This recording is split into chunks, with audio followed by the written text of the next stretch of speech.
The night Rome tried to forget began with a wind that did not feel like wind at all. It moved through the city as if it had intention, slipping between columns, rattling shutters, stirring braziers until their flames blinked like startled eyes. Clouds rolled low over the Palatine Hill, smothering the moon in a bruised glow, and for a moment the city that ruled the world seemed no more than a trembling village waiting for an unseen verdict. In the Temple of Apollo, torches snapped against the marble walls, throwing frantic shadows across the painted gods. Priests whispered to one another, their voices sharp and clipped, glancing often toward the entrance. They were expecting someone, not an emperor, not a senator, but a woman whose arrival had already begun to unsettle every man in the room. She was older now, older than when Rome last sought her counsel, and yet the very idea of her presence made the air feel charged, as though lightning had been captured and forced to sit still. Outside, the storm gathered itself like a living creature. The first roll of thunder shook the olive trees in the courtyard. The guards straightened, gripping their spears. They had been told this meeting must be kept silent. No records, no witnesses beyond those permitted. Even the slaves had been dismissed. It was as if Rome were preparing not for prophecy, but for confession. Then she appeared, small, hooded, leaning heavily on a carved staff. The oracle entered the temple with steps that did not echo, as though the stones themselves were reluctant to acknowledge her. Her cloak smelled faintly of smoke and laurel, and when she raised her head, the priests looked away. Her eyes were pale, not blind, but faded, as if they had seen too much light and too many futures. She paused in the doorway, listening, not to the storm, but to something within it. A senior priest approached her cautiously, bowing his head.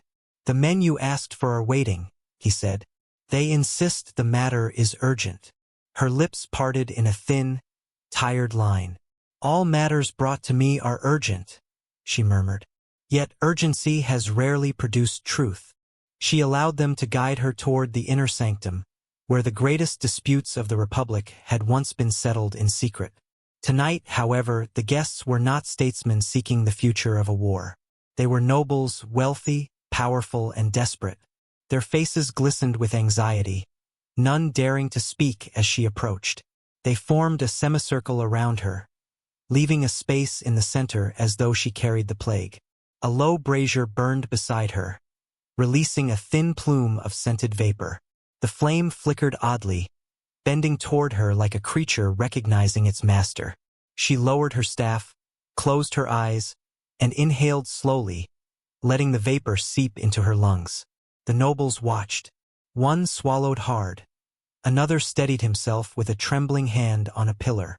Even they, men accustomed to commanding armies and deciding life or death, seemed like frightened children in her presence. When she spoke, her voice was quiet, almost fragile, yet it cut through the room like a blade. "You did not summon me to ask the will of the gods," she said. "You summoned me because you fear the will of Rome." The nobles exchanged nervous glances. They had rehearsed speeches, explanations, careful phrases, but now none could find the courage to speak. Finally, one stepped forward, his robe shimmering with threads of gold, his face slick with sweat. "There is a rumor," he said, "a whisper traveling through the city. We believe you may know its source." She tilted her head. "Rumors are children of fear. Fear is the only god Rome truly serves." The man flinched. "This rumor speaks of an ending," he continued, "not of a city or a family, but of a ruler, a fall." He struggled with the last word, as if saying it aloud might bring down divine punishment. "They say you spoke it, that you saw it."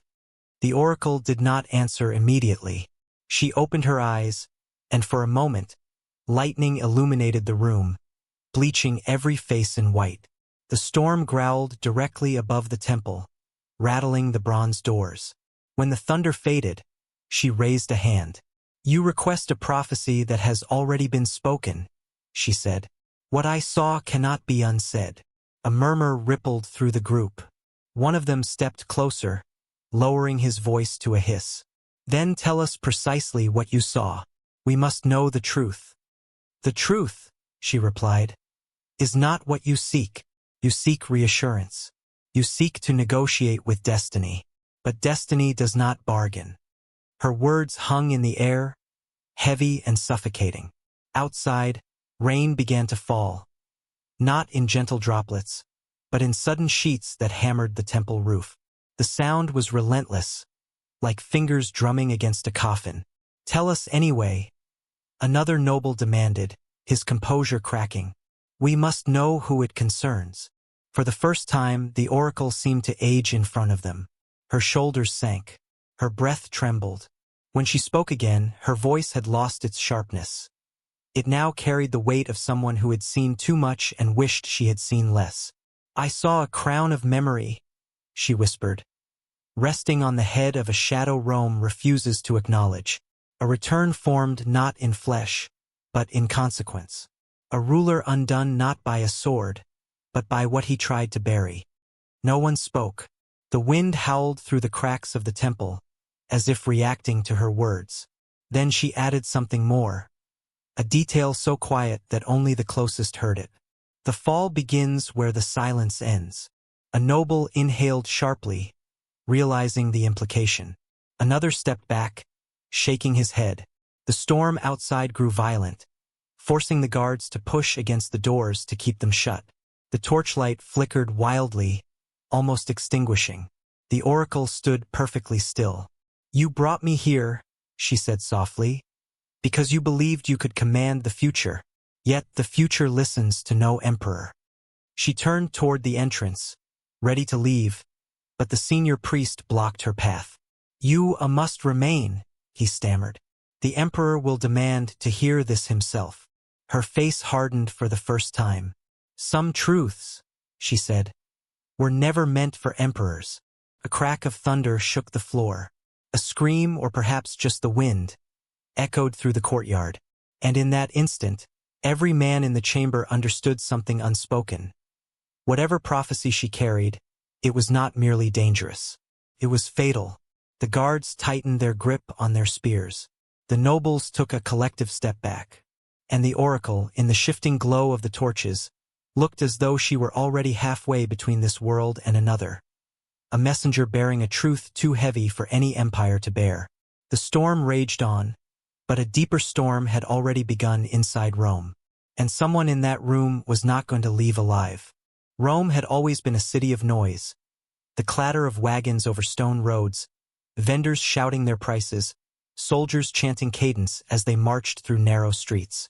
Yet in the days following the oracle's secret gathering, something inside the city shifted. It wasn't silence, exactly. Rome never fell silent. It was more like a breath held too long. A tension stretched across every alley and courtyard. A quiet that seemed to ask a question no one dared answer. Rumors behave strangely in Rome. They move faster than soldiers, spread farther than edicts, and obey no one. This one began as a whisper among the men who had attended the night in the Temple of Apollo. A whispered prophecy, a threat to the throne, a shadow over the emperor himself. But by the time it reached the forum, the story had already changed. Some said the oracle had predicted an invasion. Others claimed she saw a plague rising from the east. A few whispered that she had foreseen the death of Augustus himself.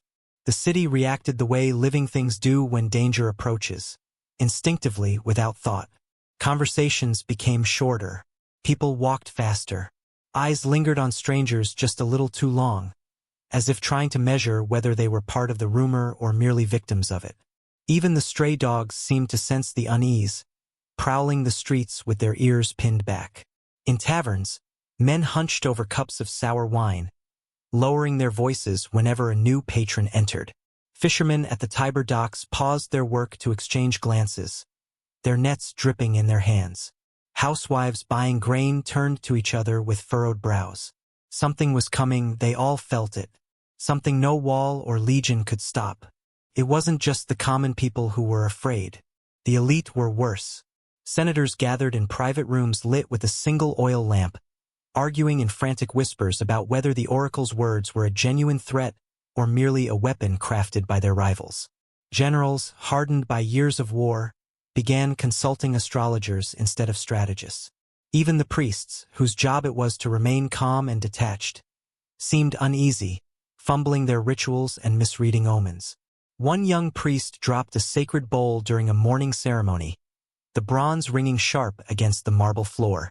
It was a small mistake, but the congregation gasped as if he had set fire to the temple. The priest looked up at the painted ceiling with haunted eyes, convinced the gods were signaling their anger. All of it fed into the same growing fear. Rome had been built on certainty, certainty of power, certainty of destiny, certainty that the gods favored them above all others. Anything that threatened that certainty was more dangerous than any enemy army. For decades, Augustus had crafted the image of a stable, divinely guided empire. He restored temples, revived ancient rituals, rebuilt the Senate, and proclaimed that Rome had entered a golden age. His face appeared on coins. His victories were carved into marble. His name was spoken with reverence. He was more than a ruler. He was the living symbol of peace. But the rumor suggested something else entirely. That even Augustus, the man who rebuilt Rome from smoke and ashes, could fall. And if Augustus could fall, then everything could fall. Inside the palace, the emperor himself heard the whispers long before anyone dared speak them openly. Reports came to him in fragments. A nervous senator mentioning unrest in the forum, a palace servant overhearing talk in the markets, a general returning from the battlefield with strange tales of soldiers who refused to march until the omens improved. Augustus was not a man easily frightened. He had survived civil wars, betrayals, conspiracies, and the constant threat of assassination. Yet prophecy was different. Prophecy did not bleed, did not bargain, did not hide. It simply announced what would happen, and left mortals to endure it. In the evenings, he paced the marble floors of his private quarters, his sandals tapping a rhythm of frustration. The palace staff could hear him walking long after the lamps had been extinguished. On one such night, he paused near a window overlooking the city and asked his chief advisor a question he had never asked before. Do the gods speak to those who fear them, or only to those they wish to judge? The advisor had no answer. Meanwhile, the rumor continued to twist itself into new shapes. A baker claimed the oracle had predicted fire. A merchant swore she warned of famine. A soldier told his comrades she saw blood on the steps of the Capitol. And in every retelling, the same uncertain conclusion grew louder. Augustus had lost favor with the gods. This terrified the Senate most of all. Their power depended on stability. Their wealth depended on public order. Their influence depended on Augustus remaining the unshakable center of the empire. If the people believed he was doomed, then the trust that held Rome together would crumble. And if trust crumbled, so would the empire. One senator even proposed passing a decree forbidding the discussion of prophecy within city limits. The idea was quickly abandoned, not because it was unreasonable, but because they feared attempting it would only spread the rumor further. The fear eventually reached the legionnaires stationed around the city.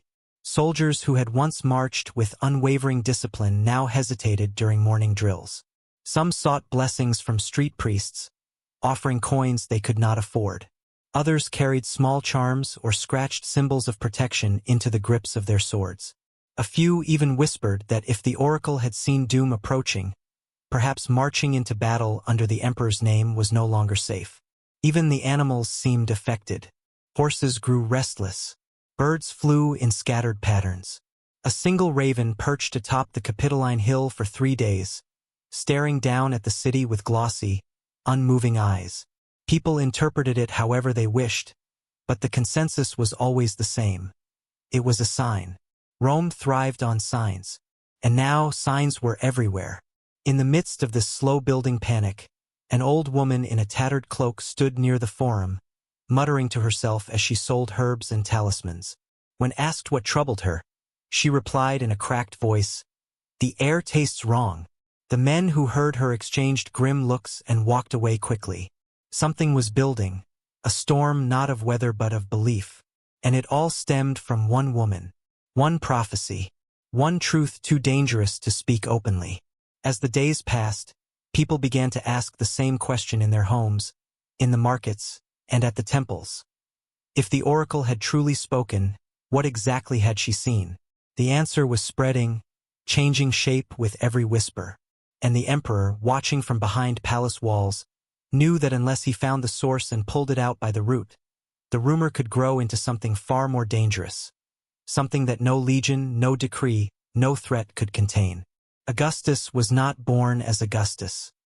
He was born Gaius Octavius, a boy of slender frame and quiet demeanor, raised in the narrow streets of Velletri before being summoned to Rome under circumstances that would forever alter the fate of the Republic.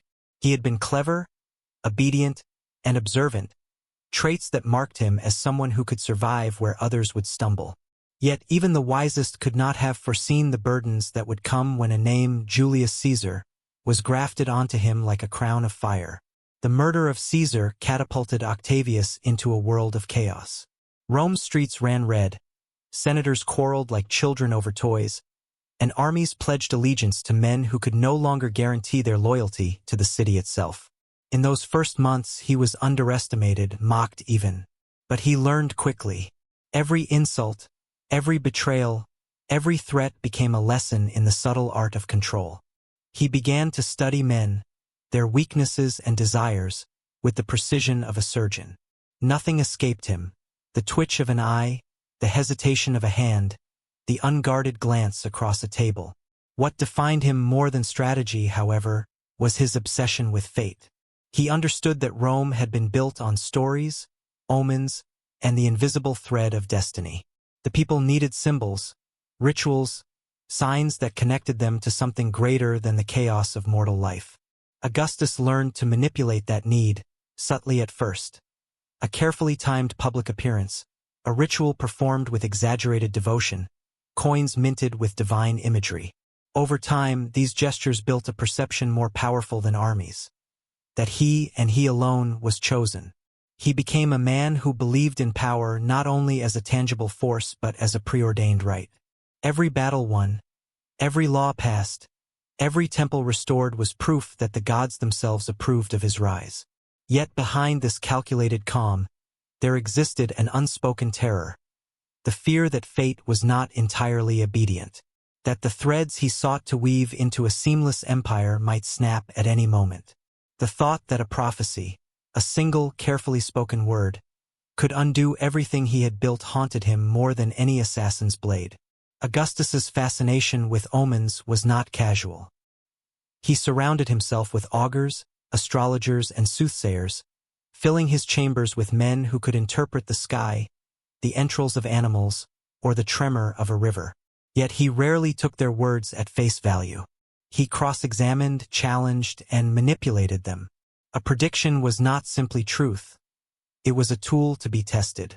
He would often ask an astrologer to describe what the heavens whispered that day, then pretend to ignore it, watching to see how the advisor adjusted when confronted. In doing so, Augustus mastered the delicate art of controlling belief, both in himself and in others. It was in this state, both confident and terrified, that rumors of the oracle's prophecy reached him. Initially, he dismissed it. Prophecies were as common as merchants in the forum. Every soothsayer, every wandering priestess, claimed glimpses of doom or glory.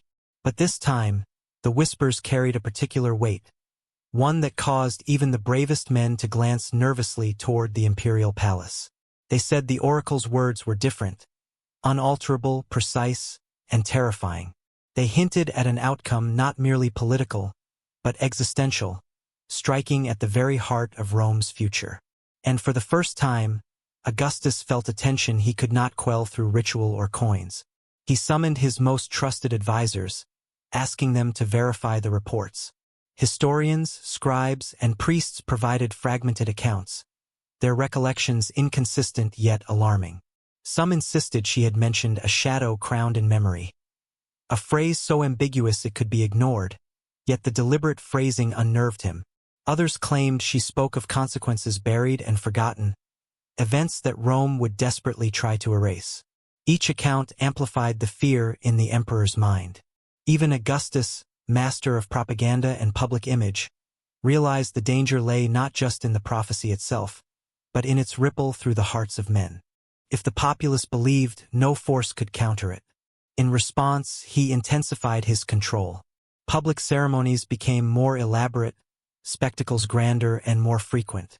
Every ritual was performed with meticulous precision, every victory exaggerated for maximum symbolic effect. Augustus sought to drown the whispers with the roar of triumph, hoping that the city would look outward toward monuments and games, and not inward toward the unsettling possibility that destiny might slip beyond his grasp. But control was never complete. At night, alone in his chambers, Augustus confronted a darker reality. Mirrors reflected not merely his face, but the weight of what he had achieved. He had reconstructed Rome from civil war and despair, establishing a seemingly eternal order. Yet now he was confronted with the possibility that destiny, and a single woman's voice, might unravel it all. He imagined the oracle standing before him, her words flowing like water over his carefully built walls. A shadow crowned not by Rome, but by memory, she had said. The phrase gnawed at him like a persistent worm. What memory? Whose shadow? Could it refer to a rival, a forgotten child, an old enemy resurrected in some symbolic form? The emperor's obsession with control became private paranoia. He instructed loyalists to track unusual activity, to monitor whispers in taverns, to question strangers. Every rumor was catalogued, every unusual sight recorded. Even his dreams began to feel like threats. Visions of the city crumbling under silent forces, statues falling, streets filled with fire. Sleep became a battleground where he wrestled not only with mortality but with fate itself. And yet, for all his fear, Augustus remained outwardly calm. His public persona, crafted through decades of careful manipulation, projected serenity, wisdom, and divine sanction. He could not allow panic to take root, for the empire depended on the illusion of certainty. Every citizen, from the lowliest baker to the highest senator, had to believe in his unshakable presence. The prophecy could not be ignored, but neither could it be revealed. If the oracle's words escaped into the open, they would become an unstoppable force, a chain reaction of doubt, fear, and rebellion. Thus, the emperor's mind became a theater of quiet calculation, balancing superstition and strategy, faith and force, threat and illusion. Augustus understood, more than most men, the fragility of human perception. History could be written, rewritten, or erased, but belief was another matter entirely. He had spent years shaping belief to his advantage, bending the will of the populace, convincing them of his destiny. Yet one woman, speaking from shadows, threatened to bend that belief toward chaos. The thought was intolerable. It was in this tension, the relentless anxiety of a ruler who knew he could not control fate, and the unyielding need to appear unshakable, that Augustus's genius and his terror merged.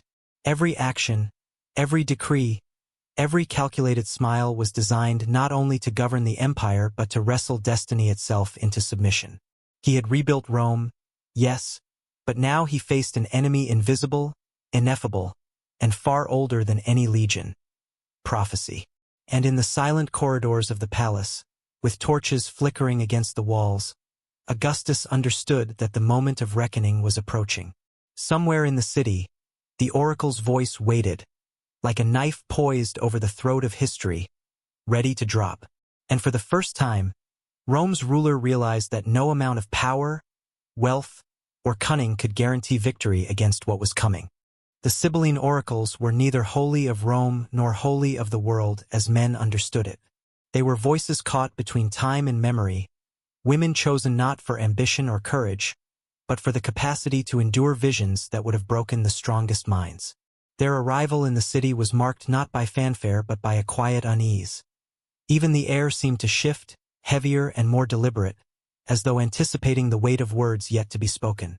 These were not prophets in the casual sense, not scribes who recorded dreams.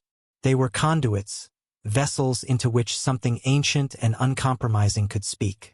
Their rituals were as strange as the messages they delivered. Priests and priestesses would prepare sacred spaces with offerings of laurel, incense, and the occasional sacrificial animal. The oracle herself would be seated in a trance-like state, eyes rolling or closed entirely, lips moving as if in dialogue with some invisible companion. Words flowed from her lips, often in language that was fragmented, metaphorical, and deliberately cryptic. Interpreters, trained over years in the art of nuance, would listen, translating the fragments into something the people could understand. And yet, even these translations were imperfect. Much was lost between the vision and its conveyance, leaving room for misinterpretation, manipulation, or fear. The origins of the Sibyls were themselves shrouded in uncertainty. Some said they were daughters of the gods, born from storms or shadows, carrying the breath of divinity in their veins. Others whispered that they were women who had been marked from birth, chosen because their souls were particularly attuned to the pulse of fate. Whatever the truth, their power rested on one undeniable fact. When they spoke, men in power listened. The Senate, the consuls, even the emperor himself, all depended upon these voices to guide decisions that affected the entire empire. They were the invisible architects of Rome's destiny, shaping policies and wars without ever holding a sword. Despite their influence, the Sibyls lived lives apart, almost entirely insulated from the world they affected. They were provided with sustenance, guarded by loyal priests, and granted the use of sacred temples. Yet these accommodations did not shield them from danger. Many had been forced into exile for speaking truths unwelcome to those in power. Others had been bribed, threatened, or silenced. And still, the oracle who would come to defy Augustus showed a singular trait that separated her from her predecessors. She refused to be a tool. Her arrival in Rome was quiet but not unnoticed. Merchants whispered of a cloaked figure who walked in the twilight, moving through alleys that connected the forums and markets. Guards who had glimpsed her reported feeling an almost electric sensation in her presence, a pull as though the threads of destiny themselves had brushed against their skins.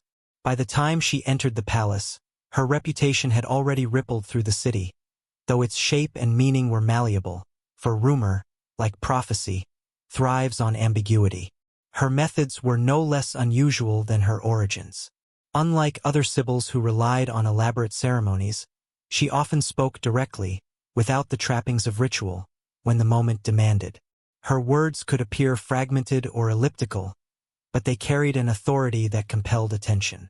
Even those accustomed to the cryptic pronouncements of the oracles found themselves leaning closer, straining to catch each syllable, fearing that a single missed word might unravel the understanding of events yet to unfold. Yet, for all their mystique, the Sibyls were not omnipotent. Their visions were selective, fleeting, and sometimes contradictory. One day they might foresee victory, the next despair. And it was the responsibility of the interpreters, the priests, and occasionally the senators to weave these fragments into a narrative that could be understood and controlled. This was Rome's greatest paradox. The city revered prophecy, yet feared its implications. To listen was to gain guidance, but to believe fully was to risk upheaval. The oracle who would confront Augustus understood this paradox intimately. She did not merely convey visions. She questioned them. She challenged the assumptions of those who sought to manipulate her words, forcing them to confront the possibility that destiny could not be bought or silenced. Where others shaped their prophecies to please the powerful, she maintained a kind of rigid fidelity to what she saw, an uncompromising vision that refused to be bent to convenience or greed. It was this defiance that made her dangerous. In a world where politics and religion were inseparable, the ability to speak a truth unyielding to influence was both a weapon and a threat. Leaders depended on interpretation. They feared literal understanding. If prophecy became immutable, the carefully constructed machinery of empire risked collapse. One oracle, speaking with uncompromising clarity, could unravel decades of planning and control. And that is exactly what she had done, or was poised to do. The city itself seemed to acknowledge the power of the Sibyls. Monuments bore inscriptions of warnings, temples contained cryptic symbols, and even coins occasionally depicted scenes that suggested an unseen order. Omens were recorded meticulously. Eclipses, earthquakes, and celestial alignments all catalogued in the hope of predicting what the oracles might reveal. Yet no record could capture the full force of the living voice, the subtle cadence, the trembling inflection, the moments when silence itself spoke volumes. Her emergence coincided with a period of particular tension in Rome. The emperor had consolidated power, yet opposition simmered beneath the surface. Political alliances shifted unpredictably. Military campaigns stretched the city's resources thin. And in this fragile equilibrium, the oracle's presence introduced an unpredictable variable. She was not merely another Sibyl to be guided or bribed. She was a presence that forced the city to confront what it preferred to ignore. Her visions threatened to expose weaknesses, moral compromises, and unspoken fears that the empire had worked tirelessly to suppress. It was this combination, the weight of tradition, the fear of the unknown, and the courage to speak it, that allowed her voice to echo where others would have been silenced. The Sibyls were always a bridge between human ambition and divine will, but she did more than bridge.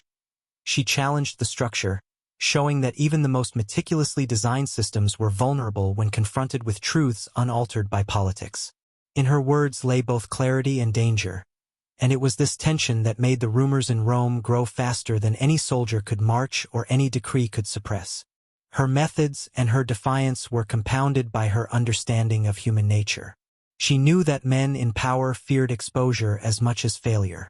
She spoke not only to foretell events but to illuminate motives, to reveal the hidden fractures within families, alliances, and the empire itself. Every utterance carried a double weight, the overt prophecy and the subtle observation of those who wielded power. Her gift was not merely seeing the future. It was making the future feel inevitable in the hearts of those who governed it. And so, the Sibylline oracles remained an enigma, revered, feared, and partially understood. Their power came not from the men who consulted them, nor from the temples that sheltered them, but from the unbroken line of insight that flowed through generations. Each oracle was a guardian of a thread connecting Rome to forces beyond mortal comprehension. And in the hands of the woman who would defy Augustus, that thread was both a lifeline and a sword, capable of preserving truth or severing the empire's most carefully held illusions. After years of wandering distant sanctuaries and hidden groves, the oracle returned to Rome, carrying with her a weight that no one could measure. Her exile had been silent, imposed not by the people but by fear, fear of the words she had once spoken, fear of the clarity that could not be negotiated. During her time away, she had walked among abandoned temples and overgrown roads, following paths few dared to tread. She had listened to the whispers of the wind through ruined arches, learned from shadows that stretched longer than any man's memory, and memorized fragments of visions that had been denied to the city. Every step was both pilgrimage and preparation, a slow accumulation of knowledge that had no witness but the stars themselves. When she finally appeared within the city limits, it was not with ceremony. There were no banners, no heralds, no official announcement. She walked through Rome's streets like a shadow, her cloak drawn tight against the chill of early morning. The city was waking, but it did not notice her. First. By midday, however, those attuned to her presence began to sense the change. A baker paused mid-gesture, bread in hand, as if the air itself had shifted. A senator squinted down an alley, suddenly uneasy without knowing why. And in the corridors of power, whispers began to ripple through the marble halls like water spilling from a broken dam. Her return was more than a homecoming. It was an intrusion into a world that had moved on without her. The city had reconstructed itself around illusions of stability, rebuilt temples, minted coins depicting triumph, and celebrated the emperor as a figure untouchable. Yet her presence reminded them all that these illusions could be pierced by a single voice. That voice carried not only prophecy but the memory of exile, a memory that had been forced upon her by fear and authority, yet had never broken her. She returned stronger, sharper, and more unyielding than the Rome that had cast her aside. In her hands, she carried knowledge that Rome had long tried to bury. She knew what the other oracles had been afraid to speak, what the priests had concealed in the Capitoline archives, and what the emperor himself would rather not hear. Her visions were precise, uncompromising, and deeply unsettling. They did not whisper of victories or blessings but of consequences, of actions and their reverberations through time. They reminded men that the empire was not eternal, that power could be undone as easily by ignorance as by war, and that the threads of fate were never fully in the control of even the most disciplined ruler. Despite the dangers, she did not seek power. Unlike many who had wielded prophecy for influence, she sought only to bear witness to the truths she had seen. Her exile had taught her that the world would attempt to twist her words to suit its needs. She had learned patience, discretion, and the subtle art of letting knowledge breathe before striking. And now, she had returned, not to beg for recognition but to confront the city that had silenced her, to remind Rome that truth could not be confined, no matter how many scrolls were burned or voices muted. Her movements were deliberate, her presence commanding in subtle ways. Guards and officials found themselves unconsciously stepping aside, their instincts warning them that this was no ordinary woman. She did not raise her voice or make grand gestures, yet when she passed, the air seemed to hum with the weight of what she carried. Even in the busiest markets, where the noise of commerce usually drowned all else, whispers of her arrival followed her like a shadow. People spoke of her with reverence, fear, and curiosity, often in the same breath. And those who had known her before, priests, scholars, and the rare noble who dared seek forbidden knowledge, felt a chill at her return, understanding that something had shifted in the balance of power. The city's leaders could not ignore her, though many tried. Some attempted to intercept her before she reached the heart of Rome, sending messengers and guards to question her, bribe her, or deter her passage. Yet she navigated these attempts with quiet certainty, moving as if guided by an unseen current. Her exile had not softened her. It had honed her resolve. Every obstacle she encountered became a measure of her patience and strategy, a rehearsal for the confrontation that was inevitable. She understood that her return was not simply to witness Rome again, but to influence it in ways that words alone could not. By the time she reached the Forum, the impact of her return had begun to spread visibly. Citizens paused to stare, sensing something extraordinary without knowing its cause. Children felt their play falter. Merchants found themselves unable to call out their wares. The air felt charged, as though every stone, every column, every surface in the city recognized the presence of one who carried unseen power. Her path was like a quiet wave moving through the heart of Rome, touching every corner, leaving an impression that could not be erased. And yet, her focus was singular. She did not seek recognition, honor, or reward. She carried only the weight of knowledge, the persistence of memory, and the inevitability of what she had foreseen.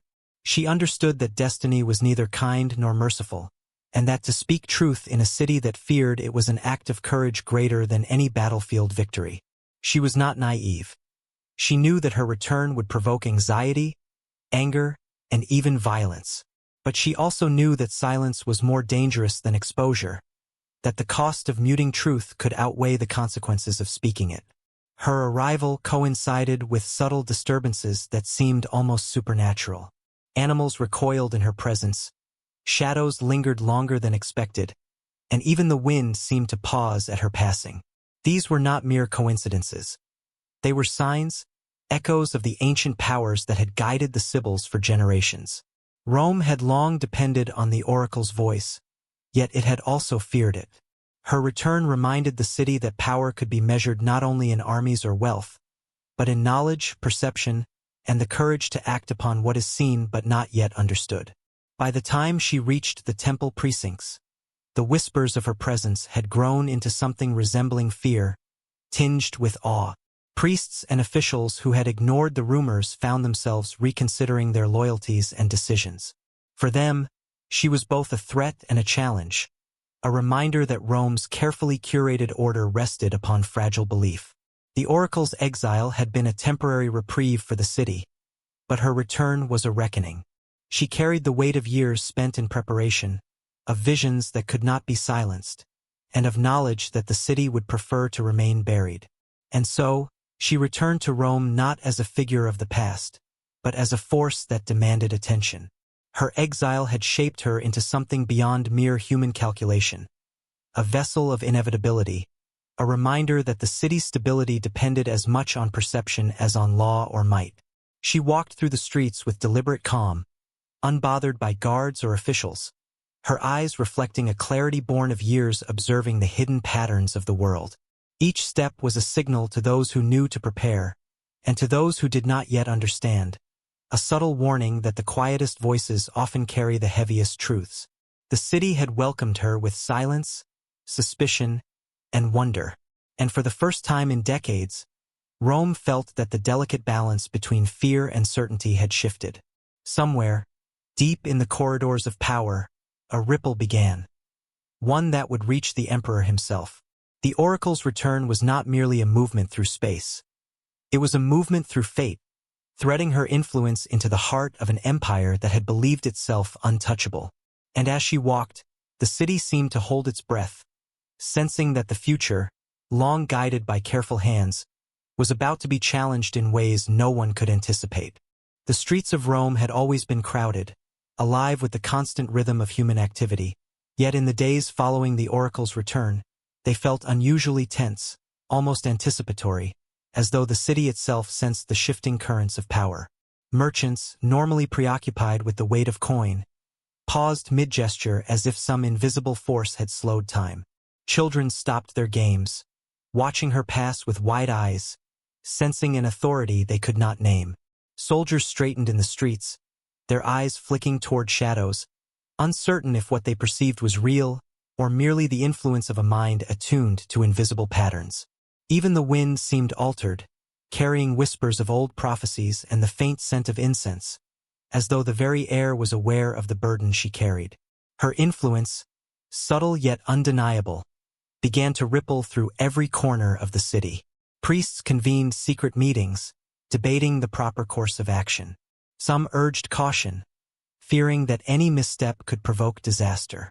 Others whispered that her words were too dangerous to ignore, that silence itself would allow fate to spiral unchecked.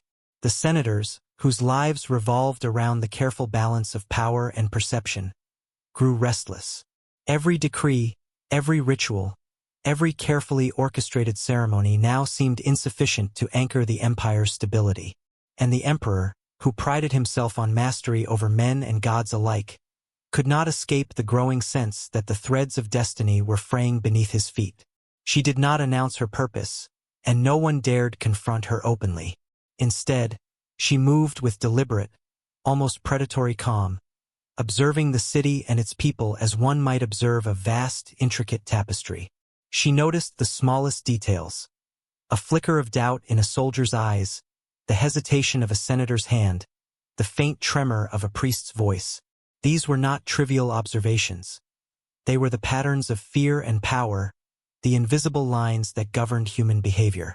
With each step, she gathered knowledge, assembling it into a map of influence and weakness, a blueprint of Rome as it existed not only in bricks and marble, but in perception and belief. Her methods were unconventional. Rather than speak immediately, she allowed rumors to circulate. She would leave behind small, seemingly innocuous traces of her presence. A talisman placed on a doorstep, a whispered question to a servant, an enigmatic gesture at a market stall. These gestures were deliberately open to interpretation, forcing the city to project meaning onto them, to engage in the act of contemplation she could not overtly demand. In doing so, she allowed Rome to confront uncertainty on its own terms, subtly guiding the populace to recognize the fragility of their assumptions and the potential for hidden truths to emerge. The effect on the emperor's court was immediate. Advisors reported unexplained disruptions in daily routines. Messages delayed, couriers frightened, and servants speaking in hushed tones about things they had overheard.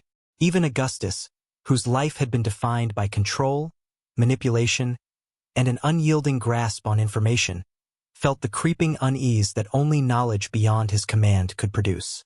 He had faced generals, conspirators, and rival claimants to power, yet the oracle represented a force he could neither predict nor suppress.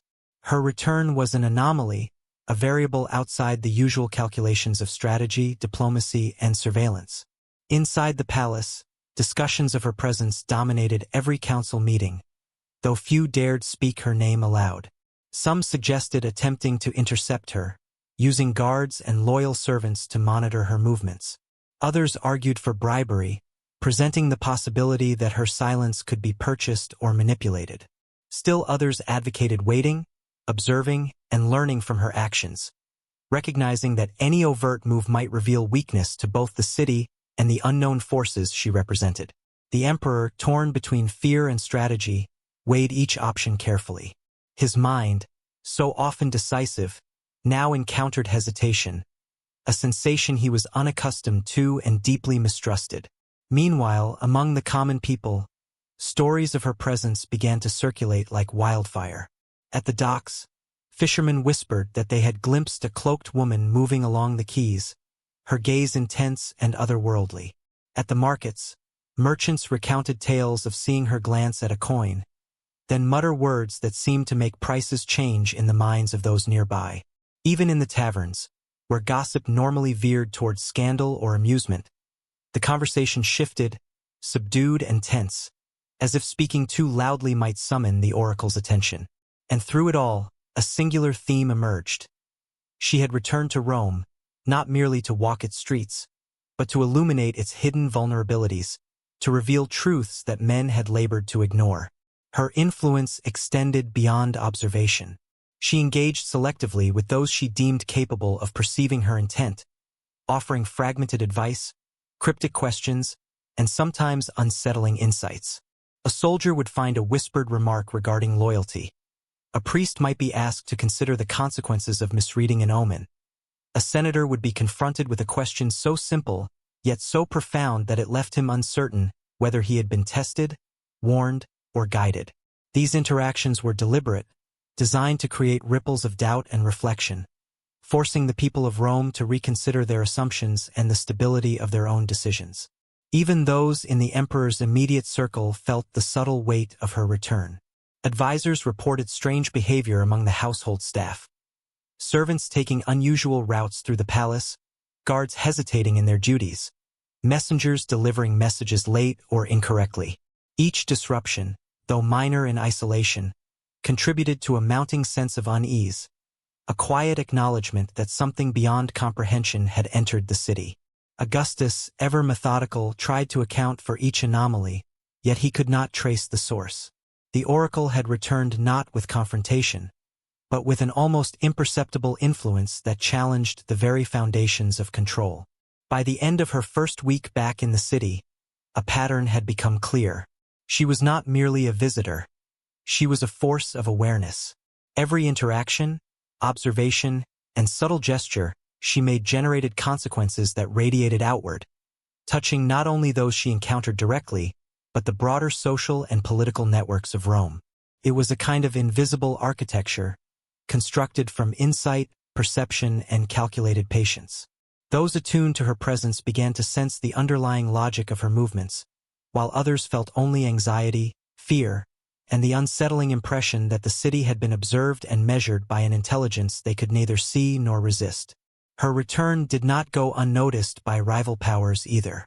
Envoys from distant provinces, aware of the influence of prophecy on Roman governance, began sending reports of unusual activity in the capital. They noted the heightened tension among officials, the subtle disruptions in trade, and the quiet but pervasive fear evident even in public ceremonies. Some interpreted this as a prelude to instability, while others suspected manipulation, recognizing that the oracle's presence could have consequences far beyond the city walls. And within the palace, Augustus and his closest advisors realized that the implications of her return extended not merely to internal governance, but to the perception of Rome across the known world. As the days passed, the oracle's presence became both a shadow and a catalyst, forcing the city to confront uncertainties that had been carefully suppressed for decades. Every choice, every conversation, every routine action became imbued with potential significance. Fear, anticipation, and the sense of inevitability spread like a slow tide, touching nobles and commoners alike. And throughout it all, she moved with deliberate calm, fully aware of the power she wielded not through violence, wealth, or decree, but through knowledge, perception, and the subtle shaping of awareness. The city of Rome, vibrant and eternal in appearance, was quietly reshaped by her presence.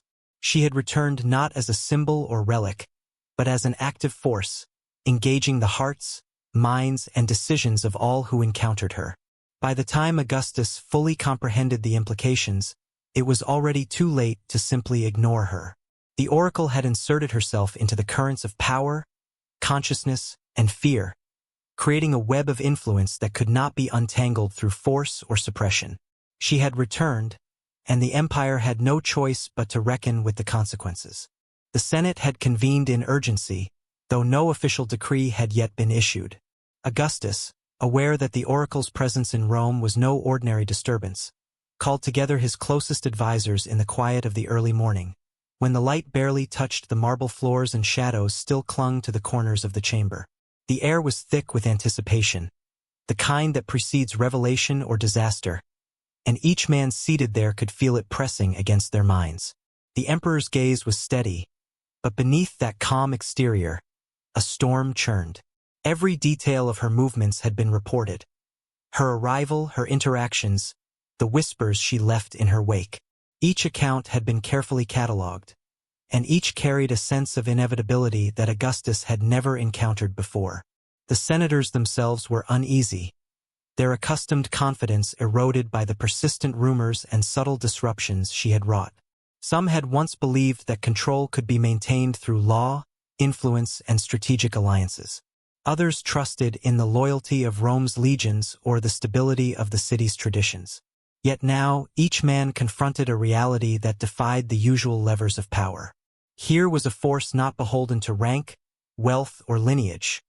A single woman whose presence demanded reflection, introspection, and, for the first time in memory, fear. And fear, as always, was contagious. Augustus spoke, his voice measured, deliberate. He did not speak of the oracle directly, but rather of the necessity to maintain order, to anticipate threats, and to understand the shifting undercurrents within Rome.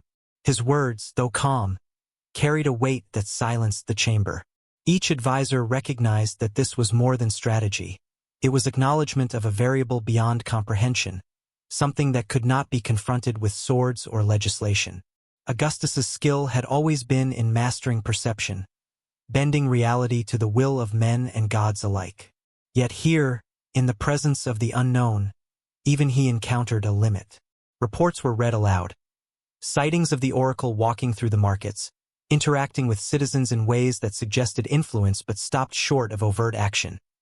Tales of gestures that caused hesitation, doubt, and contemplation. Anecdotes of conversations in which she asked questions that seemed simple but revealed deeper truths about loyalty, ambition, and the fragility of human confidence. Each account, fragmented and incomplete, suggested a pattern, a deliberate, unseen architecture of influence. The senators listened in silence, absorbing the subtle implications. It was as though every report carried a hidden instruction. Interpret carefully, for the consequences of misjudgment could ripple through the empire. A young senator, inexperienced but ambitious, finally spoke. His voice trembled, betraying both respect and fear. "Sire, if these accounts are accurate," he said, "we are confronted not merely with rumor but with a force that has already penetrated the city's structures. If she intends harm, or if her visions are misinterpreted, the ramifications could reach beyond any control we possess." The room fell silent once more. Augustus considered the words carefully, weighing their import against his vast experience and the counsel of those who had survived far longer in Rome's treacherous corridors of power. Yet he felt an unease that was unfamiliar, an acknowledgement that the city might be vulnerable in ways neither laws nor legions could secure. It was decided, reluctantly, that careful observation must be combined with subtle engagement. The emperor ordered trusted aides to monitor her movements, to document her interactions, and to discern patterns. Messengers were sent to priests and scholars, gathering interpretations, fragments of insight, and historical precedent. But no direct confrontation was authorized. To do so might reveal desperation, a weakness in the emperor's otherwise impeccable control. Rome depended on the illusion of stability as much as on its institutions, and any visible acknowledgement of vulnerability could trigger panic. The oracle, in her quiet defiance, had already begun to manipulate perception, and the emperor's advisors understood that her influence was amplified precisely by restraint. Outside the Senate, the city continued its uneasy rhythm. Traders moved with guarded efficiency, their eyes flicking to corners where shadows gathered unnaturally. Citizens whispered among themselves, sensing that something extraordinary had returned to the city, something that demanded attention even if it remained unseen. Soldiers patrolling the streets noted subtle irregularities, eyes that lingered too long, gestures that suggested secrecy, and the occasional message passed in silence. Even the priests, sworn to interpret the will of the gods, found their authority challenged by a woman whose visions carried a clarity beyond customary ritual. The oracle's impact was not only psychological. She had returned with knowledge, insight, and a keen understanding of Rome's social and political architecture. She knew which alliances were fragile, which individuals were susceptible to manipulation, and which factions could be swayed with subtle gestures or carefully placed words. Her influence extended not only through her visions but through her interactions, allowing her to shape events indirectly, even without speaking explicitly to those in power. In this way, she became a silent arbiter, guiding the city's trajectory while remaining largely invisible to most observers. Her presence also introduced a moral dimension to Rome's calculations. Those who sought to maintain power through coercion, bribery, or deception found themselves confronted by her unyielding clarity. She demanded honesty, or at least a recognition of reality, in a city where illusion often outweighed fact. Senators and generals alike were forced to consider the consequences of their actions, knowing that her insight could expose miscalculations, moral failings, and the limits of their authority. In effect, she became both a mirror and a judge, reflecting the city's strengths and weaknesses in equal measure. By the time the oracle's presence had been fully acknowledged within the palace and the Senate, a subtle shift had occurred. Augustus, though outwardly composed, began to reconsider strategies that had seemed foolproof. Advisors hesitated, aware that conventional solutions might prove inadequate. And across the city, citizens, soldiers, and priests felt a pervasive tension, the sense that Rome itself was balancing on the edge of revelation. The oracle had returned, not with overt power or violence, but with a force far more profound: the ability to shape perception, influence belief, and challenge assumptions. The challenge now lay not in direct confrontation but in understanding the patterns she created. Every encounter, every gesture, every whispered question became data, threads in a larger tapestry that only she fully comprehended. Augustus recognized that ignoring her was impossible. Controlling her directly was equally fraught. The emperor's usual confidence was tempered by the realization that some variables, especially those intertwined with fate and perception, could not be mastered by force alone. And so, the city waited, suspended between expectation and fear, while the oracle moved through Rome's streets and halls like a quiet storm.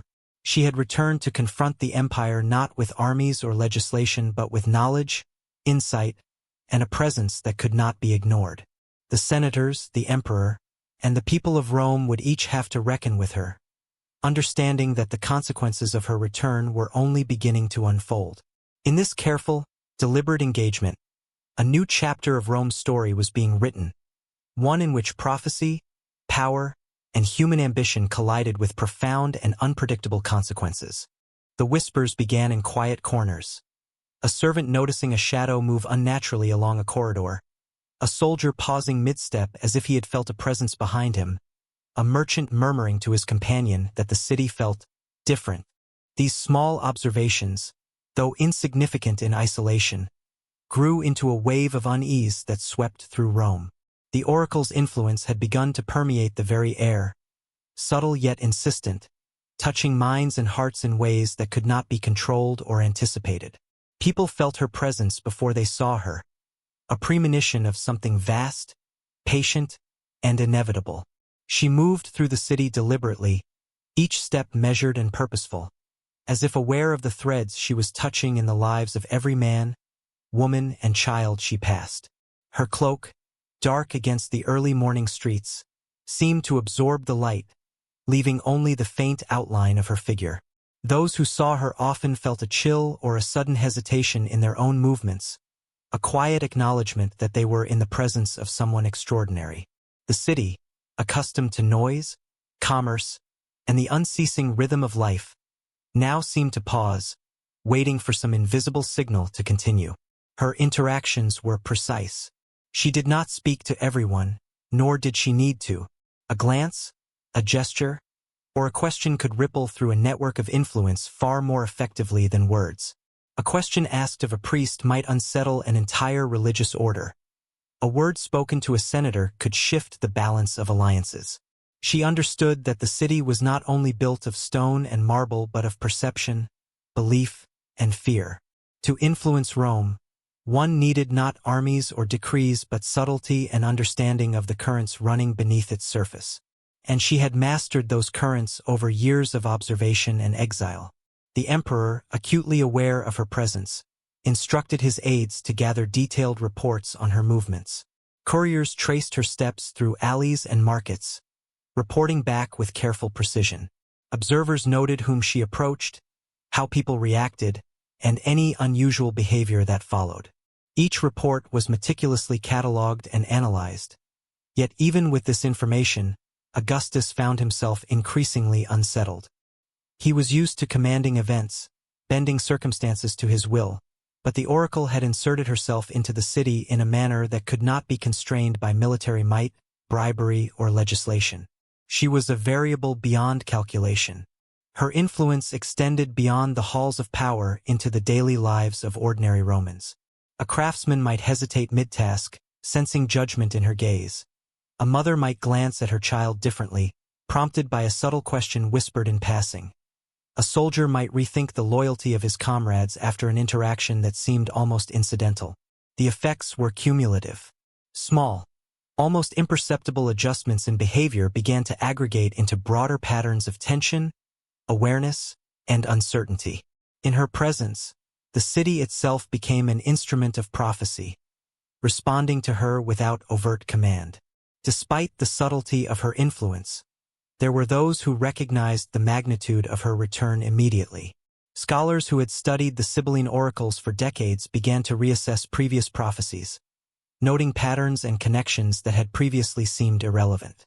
Priests questioned interpretations that had long been taken as canonical, realizing that the oracle's methods did not align with the conventional rituals or readings. And among the senators, those attuned to political nuance sensed the potential for disruption, recognizing that her presence could unravel carefully constructed alliances and expose hidden vulnerabilities in Rome's governance. The oracle herself moved with awareness of this effect. She did not seek to dominate or coerce, but to illuminate, challenge, and provoke reflection. Her interactions were deliberate, designed to encourage insight rather than impose judgment. A simple question posed to a young senator could lead to hours of contemplation. A cryptic remark to a priest might result in the reconsideration of a ritual that had gone unquestioned for decades. Through these subtle interventions, she guided the city's consciousness, steering thought and perception without ever raising her voice or issuing command. Her influence was pervasive precisely because it was indirect, operating through the internal logic and assumptions of those she touched. The consequences of her presence were not limited to perception alone. Strategic decisions, political maneuvers, and alliances began to shift subtly in response to the anxieties and insights she introduced. Generals reconsidered troop movements. Senators reconsidered support for proposed legislation. Advisors reconsidered the emperor's choices. Even the simplest administrative decisions became fraught with the possibility of exposure or miscalculation. Her power was in her ability to introduce uncertainty where certainty had long prevailed, destabilizing the city without violence and forcing a reconsideration of what was known and believed. Outside the palace, the city began to reflect the tension she created.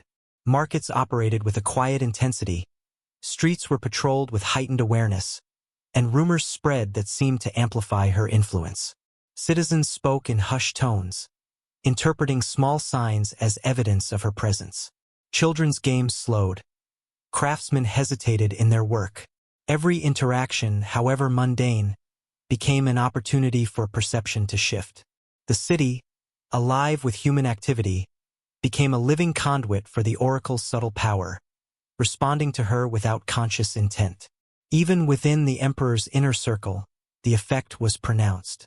Trusted advisors, accustomed to unwavering command and predictable routines, found themselves questioning their judgments and the motives of their peers. A hesitation in a messenger's report could prompt hours of deliberation. An ambiguous observation from a palace servant might ripple into a chain of political reassessment. Augustus himself, despite his mastery of strategy, began to experience moments of uncertainty and doubt. The oracle's presence had introduced an element of unpredictability into a system that prided itself on control. Every decision now carried the weight of potential revelation, and every action became subject to her subtle influence. Yet, despite the tension and unease, there was a sense of inevitability in her movements. The city's response, though varied and unpredictable, seemed to follow a pattern she understood fully. Each pause, each glance, each whispered interaction was calculated to provoke thought, to challenge assumptions, and to make the invisible visible. She was not acting randomly. She was orchestrating influence with the precision of a master strategist, though her strategy was psychological and moral rather than military. And in doing so, she transformed the city itself into a theater of reflection, anticipation, and subtle revelation. The emperor watched these developments with a mixture of awe, respect, and fear. He had built his empire on discipline, control, and the manipulation of perception, yet he recognized that the oracle's power was of a different order. She did not threaten with force but with insight. She did not demand obedience but provoked awareness. Her presence challenged every assumption, every belief, every calculated perception that had been carefully curated over decades. And in this challenge lay the seed of both danger and revelation. Rome's strength depended as much on belief as on law, and she had returned to test it in ways that no one could have anticipated. By the end of her first month back in Rome, the city had transformed subtly yet irrevocably. Citizens, soldiers, priests, and politicians all carried a heightened awareness of forces they could neither see nor fully understand. The oracle had returned, and her influence permeated every facet of the empire. A quiet but powerful reminder that knowledge, perception, and subtle intervention could shape destinies more profoundly than armies or decrees. In her presence, Rome had become a living reflection of its own uncertainties. A city poised on the edge of revelation, anticipation, and inevitable confrontation. The oracle's influence began to penetrate the private chambers of power, places where few outsiders dared tread and fewer still could survive the consequences of misjudgment. Augustus's personal advisors noted that their routines, once unassailable, were being subtly disrupted. Couriers arrived late or misdelivered messages, not by negligence but by a careful orchestration that only the oracle could achieve. Documents would be misplaced, or interpretations challenged by seemingly innocuous observations, forcing even the most confident officials to question their own assumptions. These disruptions, though subtle, were deliberate, a quiet reminder that the city's machinery, however vast and intricate, was vulnerable to forces beyond conventional control. Rumors of her presence and abilities began to spread through the city like wildfire, fueled by both awe and fear. Citizens spoke in hushed tones about sightings in the marketplaces, on bridges, and along quiet alleyways where shadows lingered longer than expected. Children felt the weight of her gaze even when she was absent, imagining her standing at the edge of their games, questioning their understanding of right and wrong. Soldiers on patrol whispered among themselves, uncertain whether the unease they felt was real or an illusion brought by her subtle influence. The city's pulse itself seemed to slow in her presence, as though Rome itself had paused to consider the meaning of her return. Her impact on the senators was more profound and dangerous. Each man, acutely aware of the precarious balance between ambition and survival, recognized that the oracle could disrupt alliances and expose hidden rivalries with a single carefully placed remark. One senator, previously confident in his support from a powerful faction, began to second-guess the loyalty of his allies after an interaction that seemed trivial on the surface. Another found his reputation subtly questioned by a cryptic question whispered during a public ceremony. In each case, the oracle's presence forced reflection, doubt, and self-assessment, creating tension that no political maneuvering could easily resolve. Augustus himself, despite his mastery of strategy and perception, began to feel the unrelenting pressure of her influence. He could control armies, manipulate public opinion, and reshape laws, but the oracle operated in a realm that eluded conventional command. Her presence forced him to confront uncertainty, to recognize that knowledge and perception could shape events in ways no amount of power could fully contain. Even his seasoned advisors, who had navigated conspiracies and revolts, were left unsettled by the subtle, almost imperceptible power she wielded. They realized that she had inserted herself into the very fabric of Rome, touching minds and decisions without ever issuing a command. The oracle's approach was never direct. She did not confront, threaten, or coerce. Instead, she allowed her influence to work through the subtle channels of human consciousness. A passing glance could unsettle a guard. A whispered question could prompt a senator to reconsider an alliance, and a simple gesture could create ripples of doubt among priests and scholars. Her power lay in the capacity to provoke thought and reflection, to illuminate hidden weaknesses and moral vulnerabilities, and to challenge assumptions without ever imposing force. Rome had faced threats before, armies, conspiracies, famines, but none had affected perception so profoundly. This growing tension extended to the city's religious institutions as well. Priests, scholars, and temple attendants found their authority questioned, not by overt confrontation but by the oracle's mere presence. Rituals that had been accepted without question for decades were reconsidered.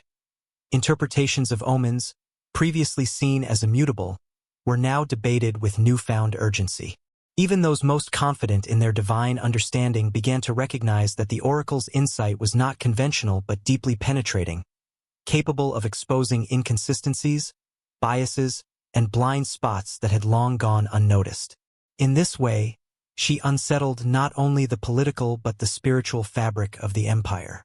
Her subtle interventions were not limited to those in positions of power. Among ordinary citizens, her presence encouraged reflection on personal choices, moral responsibilities, and the consequences of actions.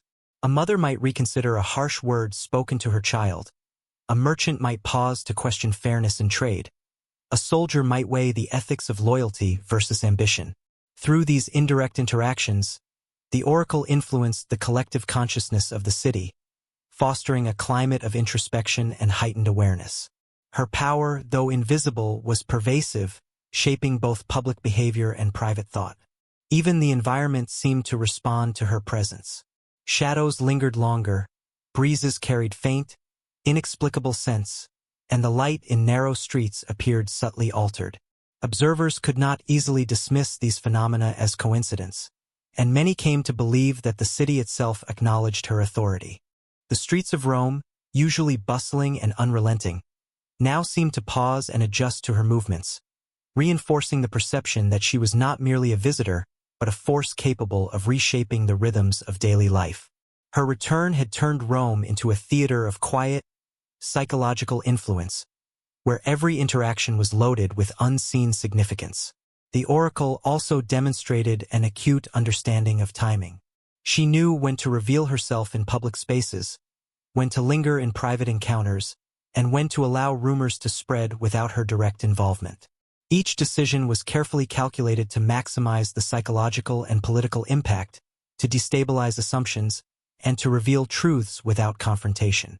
By controlling perception and shaping awareness, she achieved influence far beyond what any single person could exert through conventional means. Rome, vast and disciplined, had never faced a presence quite like hers. The emperor's court became increasingly preoccupied with speculation, analysis, and countermeasures. Messengers reported sightings, unusual conversations, and unexplained phenomena. Couriers delivered fragmented accounts that, when combined, revealed patterns beyond ordinary understanding. Advisors debated the implications of her influence, weighing the risks of action against the dangers of inaction. Each moment of hesitation introduced the possibility of miscalculation, and the realization that the oracle's power extended into the perception and morality of those in authority amplified the tension. Rome's leadership, accustomed to control and certainty, was confronted with uncertainty in its purest form. By the end of her second month in the city, the oracle had transformed the environment itself into a mechanism of influence. Every step she took, every interaction she initiated or allowed to unfold, and every fragment of observation she inspired became part of an intricate web of effect. The city, once confident in its stability and control, now operated in a state of heightened awareness, uncertainty, and subtle tension. Citizens, officials, soldiers, and priests all adjusted their behaviors in response to her presence, sometimes without conscious recognition of the reasons. The oracle had returned not merely to walk through Rome but to reshape it, subtly, irrevocably, and with precision. And yet, despite the growing unease, there was a quiet inevitability in her actions. She did not act out of vengeance, ambition, or desire for recognition. Each movement, each gesture, each interaction was carefully calibrated to provoke reflection, insight, and awareness. Rome had always prided itself on control of people, perception, and destiny. But the oracle's return reminded the city that some forces could not be constrained, that knowledge and truth often operated outside human authority. She had arrived to illuminate the hidden fractures, moral compromises, and unspoken fears of the empire. And in doing so, she had become both a mirror and a catalyst for change. The subtle transformation of Rome under her influence set the stage for events that would ripple far beyond the city's walls. Political alliances, personal loyalties, and public behaviors were all affected by her careful interventions. The emperor, though powerful and calculating, was forced to consider not only strategy and force but also perception, morality, and consequence. In every corner of Rome, the oracle's presence served as a quiet, unyielding reminder that destiny was not solely in the hands of men. And as the city adjusted to her return, a sense of anticipation, mingled with fear, awe, and uncertainty, began to take hold. Rome, it seemed, was on the cusp of revelations that would challenge its very understanding of power, truth, and inevitability. By the time the oracle had spent several weeks in Rome, it became clear that her return was not a mere curiosity or fleeting event. It was a deliberate, unstoppable presence that challenged every layer of power, influence, and perception in the city. The streets, markets, and forums bore the subtle imprint of her influence. Even the smallest interactions seemed to carry significance. A merchant's hesitation in pricing goods, a senator's pause before speaking, a soldier's momentary doubt in loyalty. Each of these incidents, seemingly trivial on the surface, rippled outward into a network of tension, uncertainty, and awareness that only the oracle fully understood. Her presence had transformed the ordinary life of Rome into a theater of observation and reaction. For the emperor, the implications were profound. Augustus had long been accustomed to controlling not just the mechanics of governance but also the very perceptions of his people. He had shaped public opinion through triumphs, speeches, and celebrations, ensuring that the city's narrative aligned with his vision. But the oracle operated on a subtler plane, one that could not be measured in victory or decree. She influenced perception itself, nudging thoughts, shaping awareness, and revealing hidden truths in ways that no army, edict, or advisor could counter. Her power lay not in violence or coercion but in the undeniable clarity of her insight and the precision with which she wielded it. The emperor convened multiple councils, each one aimed at assessing the potential threat she posed. Trusted generals, seasoned advisors, and even members of his inner circle were tasked with monitoring her movements, analyzing her influence, and predicting her next actions. Yet, despite their collective expertise, they found themselves repeatedly confounded. Every report raised more questions than it answered. Couriers returned with fragmented accounts. Interpreters struggled to connect anecdotes, and observations that seemed unrelated revealed hidden patterns only when considered together. The oracle's influence had rendered conventional methods of intelligence and surveillance inadequate, forcing Rome's leadership to confront uncertainty in its purest, most disorienting form. Outside the corridors of power, ordinary citizens also felt her presence. In markets, conversations grew quieter, more deliberate. Merchants scrutinized their behavior, wondering if a fleeting glance from a stranger carried judgment or insight. Children instinctively paused their games, sensing a presence beyond understanding. Soldiers, trained to respond to immediate threats, felt a subtle disturbance in their perception of loyalty, discipline, and consequence. Even the city's animals reacted, their behavior inexplicably altered in ways that seemed to mirror the heightened tension among humans. The oracle's return had not only shifted political calculations, but had also transformed the everyday rhythm of life, creating an invisible current of awareness and expectation that extended to every corner of Rome. The priests were perhaps the most conflicted. For decades, they had interpreted omens, performed rituals, and maintained sacred traditions with the confidence of authority. Now, their practices were questioned not by armies or politicians, but by a single woman whose understanding of the divine surpassed conventional wisdom. Every ritual, every reading of signs, every pronouncement of the gods was subject to subtle scrutiny.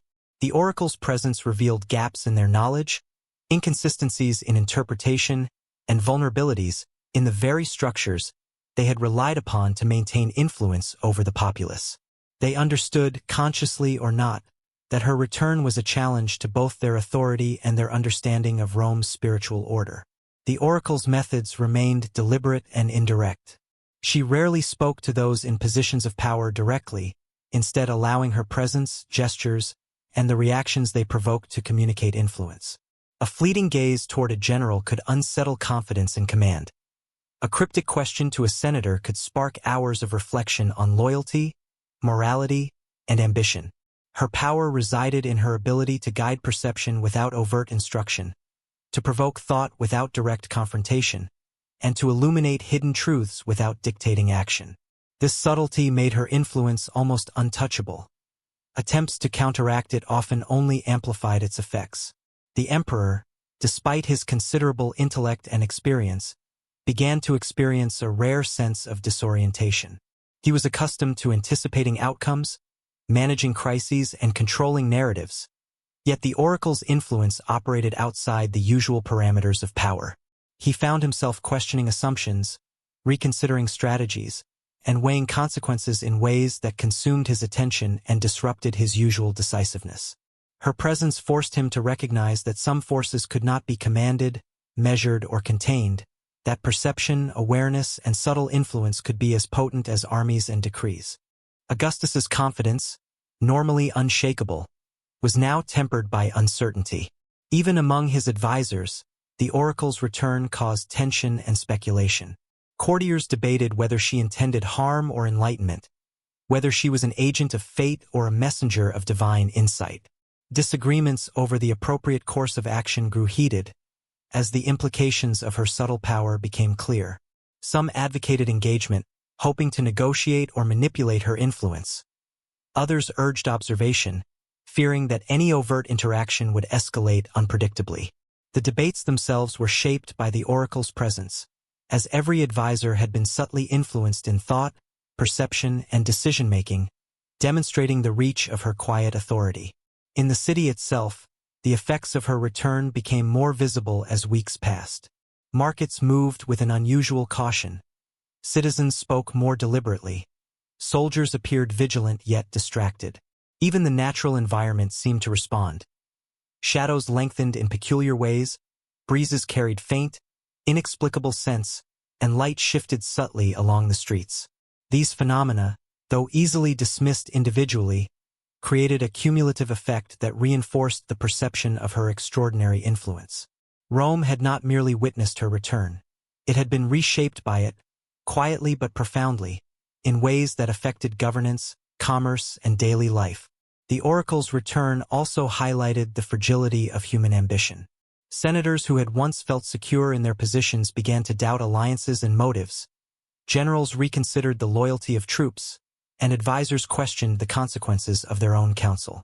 Every small interaction carried potential implications far beyond the moment, and the knowledge of being subtly observed and influenced heightened anxiety across all levels of power. In this way, the oracle had transformed uncertainty into a force of strategy, using perception and moral reflection to shape outcomes without confrontation or coercion. As the month drew to a close, Rome itself seemed to brace for a reckoning. Citizens, soldiers, priests, and politicians all carried heightened awareness of forces they could not name or fully understand. Her influence was pervasive, touching every decision, every conversation, and every fleeting moment of hesitation. The city's pulse had shifted, and even those who dismissed her presence could not deny the change in the collective consciousness. It was not merely fear she inspired, but a recognition that truth, perception, and moral clarity could challenge the foundations of an empire built on control, image, and authority. By this time, the emperor had come to a reluctant acknowledgement. The oracle was no ordinary threat. She did not operate by the rules of politics, warfare, or wealth. Her power was in observation, influence, and the subtle shaping of human perception. She forced the city to confront its assumptions, reveal its vulnerabilities, and recognize the limits of authority. Augustus's empire, vast and meticulously controlled, had encountered a force that could not be measured or contained by conventional means. Her return had shifted the balance of perception itself, setting the stage for revelations, decisions, and consequences that would define Rome's trajectory in ways unforeseen and profound. By the time the oracle had been in Rome for several months, her presence had begun to weave a web that ensnared the city in subtle, almost invisible threads of influence. Ordinary citizens, soldiers, merchants, and nobles alike felt her effects, though few understood their origin. A simple glance in her direction could unsettle confidence. A fleeting remark could spark introspection, and an unremarkable gesture could ripple through alliances and obligations in ways that no one anticipated. The city, normally bustling with the predictable rhythms of commerce and politics, now operated under a current of quiet tension, a shared recognition that something profound had returned to its streets. Augustus, who had spent his life mastering the art of control, found himself increasingly aware of limits he had never acknowledged before. He could command armies, issue decrees, and manage public perception with precision, yet the oracle's influence lay in realms beyond calculation. She shaped decisions not by force, but by introducing uncertainty, moral reflection, and insight into human behavior. Her power was in the way she provoked thought, inspired doubt, and revealed truths that had long been hidden beneath layers of ambition, fear, and self-interest. Even the most carefully constructed strategies faltered under the weight of her subtle interventions. The emperor convened his closest advisors frequently, seeking patterns, explanations, and potential ways to counter her influence. Yet, every report seemed to deepen the mystery rather than resolve it. Couriers described sightings that were brief and enigmatic, statements that were seemingly innocuous but carried profound implications, and interactions that left witnesses questioning not only their understanding of events but their own judgments. Augustus realized that the oracle had inserted herself into the very fabric of Rome, not through violence or confrontation, but through insight, presence, and subtle disruption. Every attempt to control her presence only highlighted her mastery of perception. Her influence extended beyond politics and governance into the moral and spiritual lives of the citizens. Priests, who had long interpreted the will of the gods, found themselves challenged by her insight.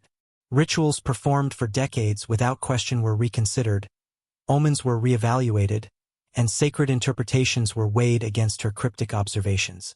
Even those who had been confident in their divine authority began to recognize that her understanding was both unconventional and deeply penetrating.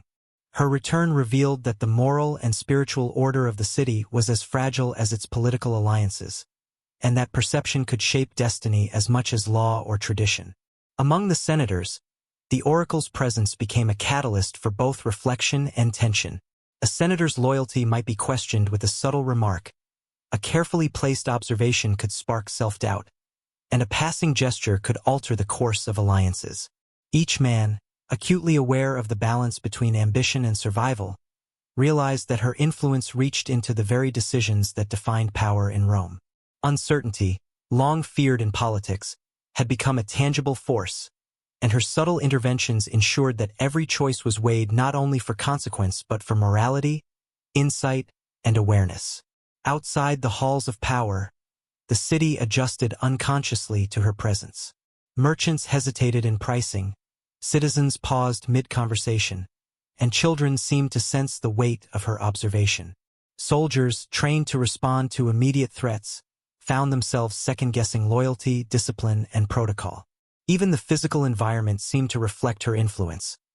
Shadows lingered unusually long, light shifted subtly along narrow streets, and winds carried faint, unidentifiable scents.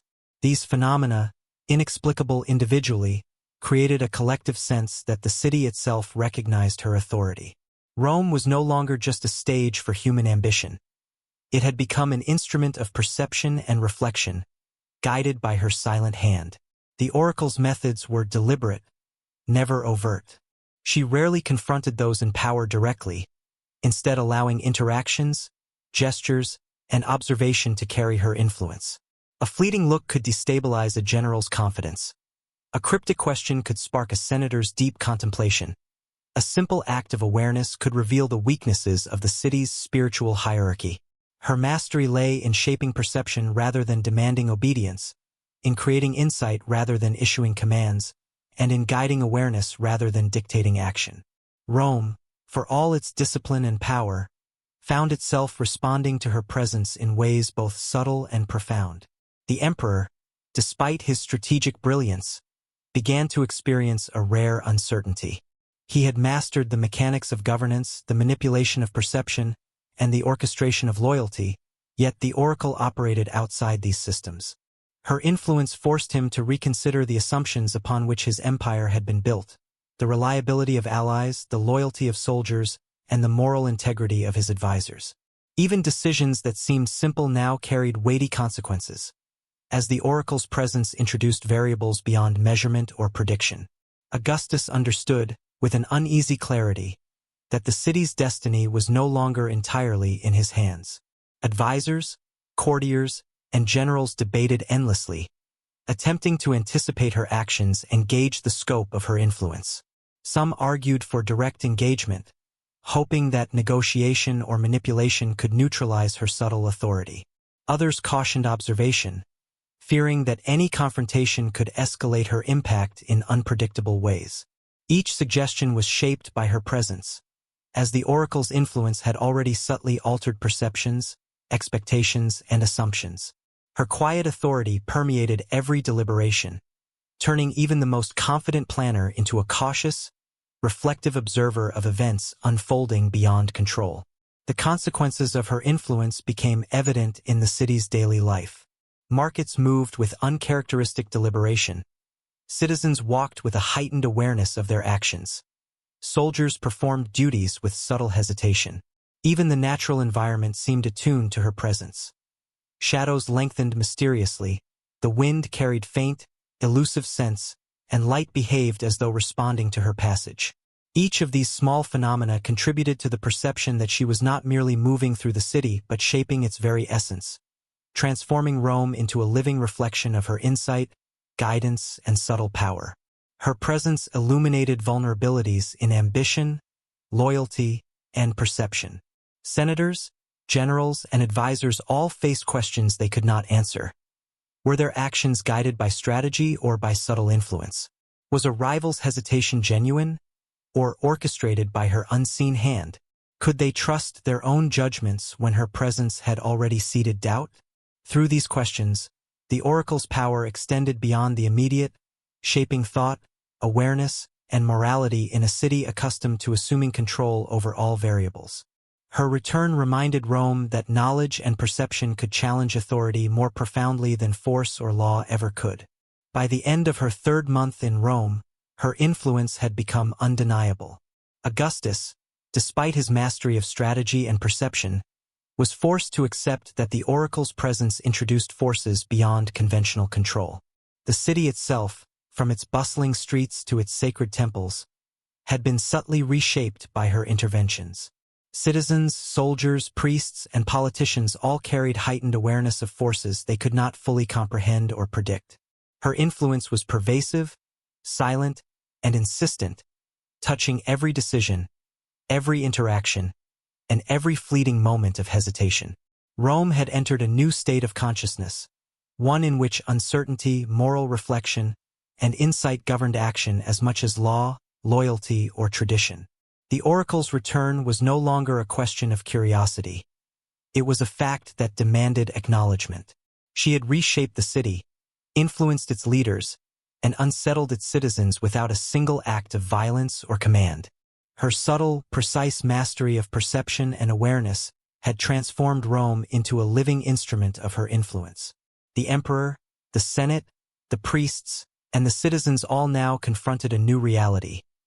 The city's destiny was intertwined with hers, and the consequences of her presence were only beginning to unfold.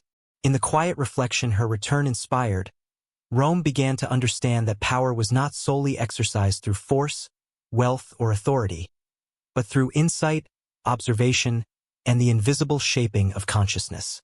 By the time the oracle had spent 4 months in Rome, the subtle ripples of her influence had transformed into discernible waves, touching nearly every facet of the city's life.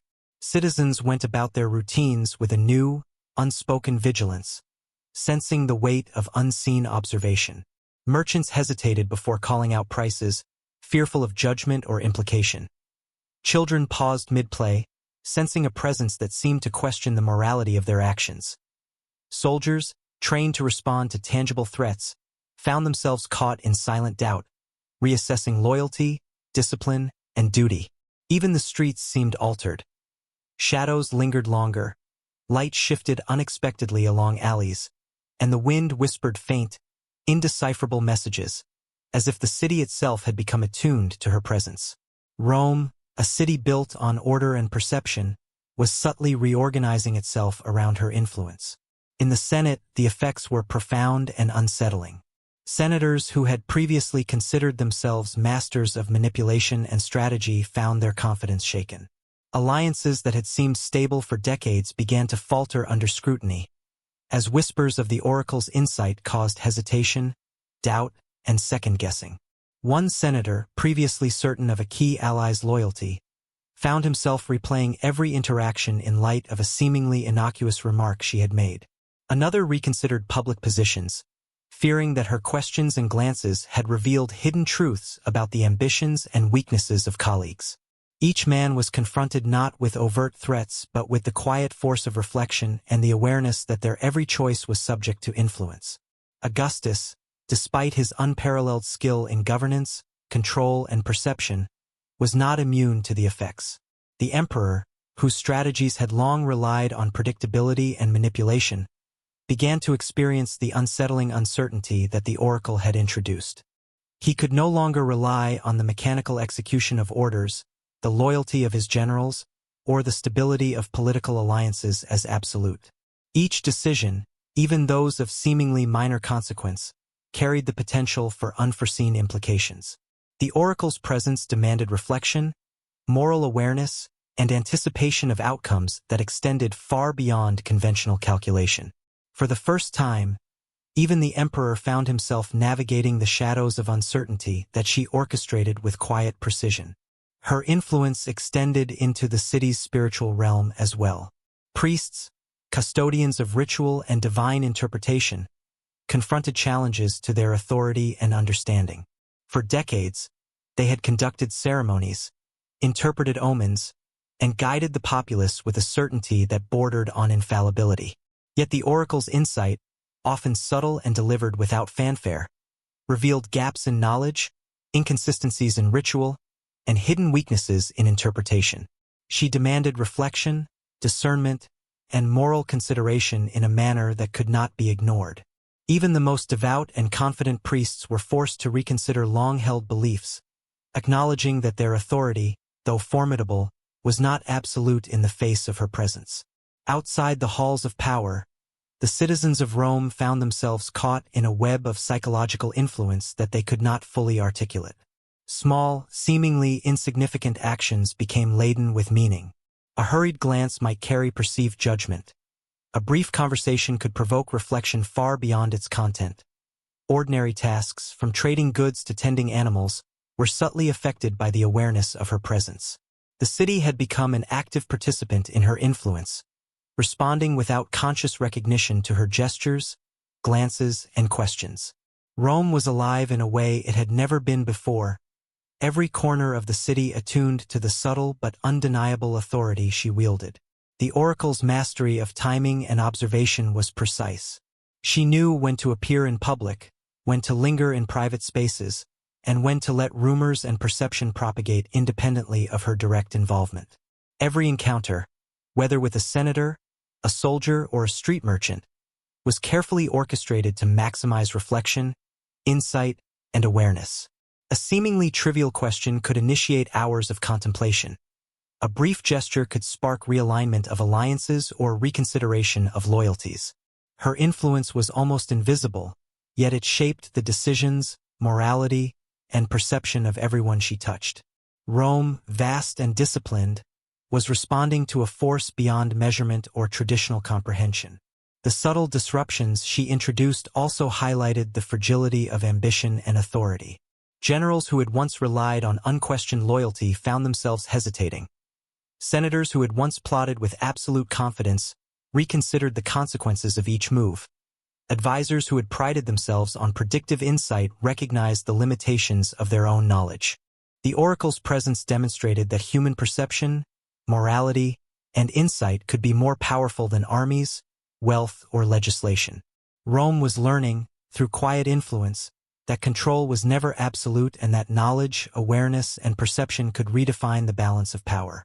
Even natural phenomena seemed to mirror her influence. Shadows lingered as if attentive. Light shifted subtly in narrow alleys, elongating shapes and altering perception. The wind carried sounds and scents that, though faint and ambiguous, amplified the sense of awareness and anticipation she cultivated. Citizens, aware or not, responded to these signals, adjusting behavior and decisions in accordance with a sense of observation that extended beyond ordinary human perception. The city itself became a living instrument of her influence, its patterns, rhythms, and interactions subtly guided by the oracle's presence. By the end of her 4th month, it was evident that Rome had been transformed, not by conquest or decree, but by perception, insight, and subtle influence. The city's leaders, citizens, and spiritual authorities were all operating under a new awareness, a quiet understanding that actions, thoughts, and decisions were now observed, reflected upon, and subtly guided by an unseen hand.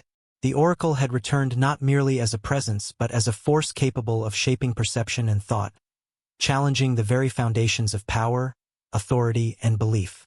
Rome, with all its grandeur and discipline, was now subject to the imperceptible yet formidable influence of a single individual whose understanding of perception and morality transcended conventional power. The emperor, once confident in his mastery of control and strategy, now confronted the limitations of authority in a profoundly personal way. Augustus understood that armies, decrees, and alliances were insufficient against the oracle's subtle dominion over perception and reflection. Even those closest to him, his most trusted generals and advisors, found themselves influenced in ways that were difficult to trace or counteract. Every decision carried the potential for unforeseen consequences, and every interaction required careful consideration of factors beyond the observable. The city's destiny, once thought secure in the hands of law, tradition, and force, was now intertwined with the oracle's subtle guidance. Rome's citizens, leaders, and priests came to a quiet, reluctant acknowledgement of her authority. She did not act through violence or decree. She acted through observation, influence, and moral reflection. Her presence forced the city to confront assumptions, reveal vulnerabilities, and recognize the limits of authority and ambition. The subtle shifts in perception she instigated had become pervasive, touching every level of society. Rome, vast and proud, was learning that true power could reside in insight, influence, and the quiet shaping of consciousness, rather than in force, wealth, or political maneuvering. Her return had altered the rhythm, morality, and awareness of the city, setting the stage for revelations and transformations that would resonate for years to come. By the 5th month of her presence in Rome, the oracle had become an invisible architect of the city's consciousness. Her influence, imperceptible to most, had woven itself into the daily rhythms of life. Citizens walked with a heightened awareness, their movements measured and cautious, their interactions tinged with the unspoken understanding that they were, in some way, being observed. Merchants hesitated over prices, as if weighed down by the knowledge that their honesty was being silently assessed. Children, sensing a presence beyond comprehension, altered the course of their games, pausing mid-chase or reconsidering tricks before executing them. Soldiers, trained to respond to immediate threats with unflinching certainty, found themselves grappling with invisible doubt, questioning loyalties and intentions, wondering whether their actions were being weighed against an unseen standard. In every aspect of Rome, her presence created a quiet, insidious tension, reshaping behavior and expectation without a single command. The Senate, already uneasy under her subtle influence, became a theater of introspection and hesitation. Senators who had once acted with calculated confidence found themselves second-guessing alliances, reconsidering speeches, and reflecting on every decision through the lens of the oracle's presence. One influential senator, certain of his faction's strength, hesitated in public discourse, aware that a single remark could unravel carefully nurtured alliances. Another, upon receiving a passing look from a servant who had observed the oracle, questioned long-standing assumptions about loyalty and intention. These small moments, imperceptible to outsiders, had consequences far beyond the immediate, triggering a cascade of doubt and reflection that subtly reshaped political dynamics. Rome's political machinery, usually precise and predictable, now operated under the influence of uncertainty introduced by her presence. Augustus, long master of perception and strategy, found his understanding of control challenged in ways that were unprecedented.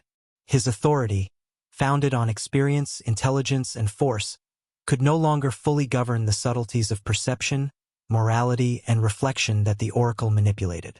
Each decision, whether related to troop movements, political alliances, or public messaging, required consideration of variables he had never faced before. The intangible psychological effects of her presence on the individuals involved. Even the most trivial decisions, who to summon, what decree to issue, which events to observe, carried potential consequences influenced by her unseen hand. Augustus experienced, for the first time, the profound disorientation of being unable to anticipate all outcomes, even with every resource at his disposal.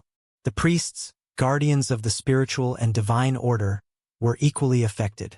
Long accustomed to unquestioned authority, they confronted challenges to rituals, interpretations, and sacred knowledge that they could not dismiss.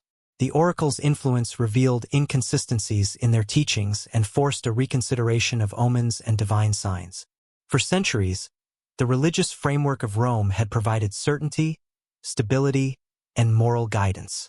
Now, even the most devout and confident priests faced the unsettling realization that their understanding could be incomplete or flawed, challenged not through confrontation but through quiet observation and the subtle provocation of thought.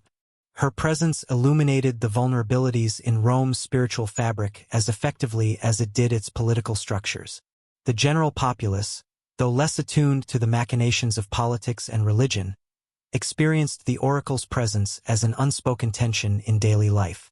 Markets slowed as people considered every action and gesture. Conversations were measured, every word weighed for meaning. Minor conflicts were resolved differently as individuals unconsciously accounted for moral and perceptual considerations her presence evoked. Even the architecture of the city, its narrow streets and open plazas, seemed to respond to her subtle influence. Shadows deepened, light shifted at unusual angles, and the wind carried an imperceptible suggestion of awareness, reinforcing the sense that the city itself recognized her authority. Rome, in its entirety, was being reshaped, not by violence or policy, but by perception, reflection, and moral scrutiny. Her interventions, though subtle, were deliberate and strategically precise. She did not need to address senators, soldiers, or priests directly.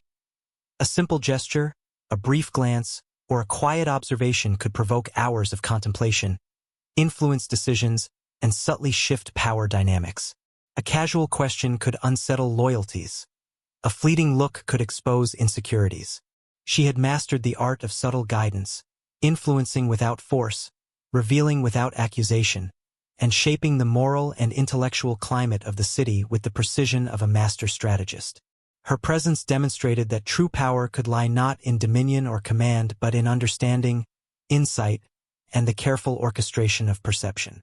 Even Augustus's inner circle, the most experienced in governance and political maneuvering, found themselves influenced in ways that were difficult to trace or counteract. Advisors debated the potential intentions behind her movements, considering whether her influence was meant to challenge, enlighten, or destabilize. Some argued for engagement, seeking to manipulate or negotiate with her. Others advised caution, fearing that any direct interaction could amplify her effects.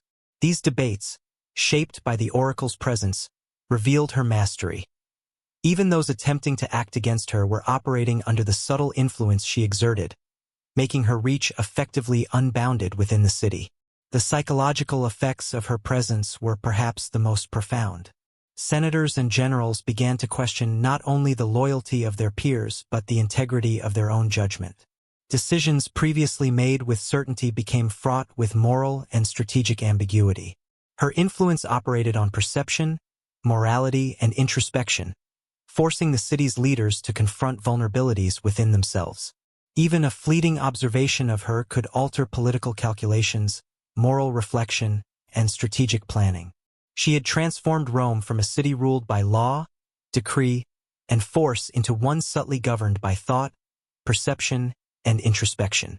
By the 5th month, the cumulative effect of her influence was unmistakable.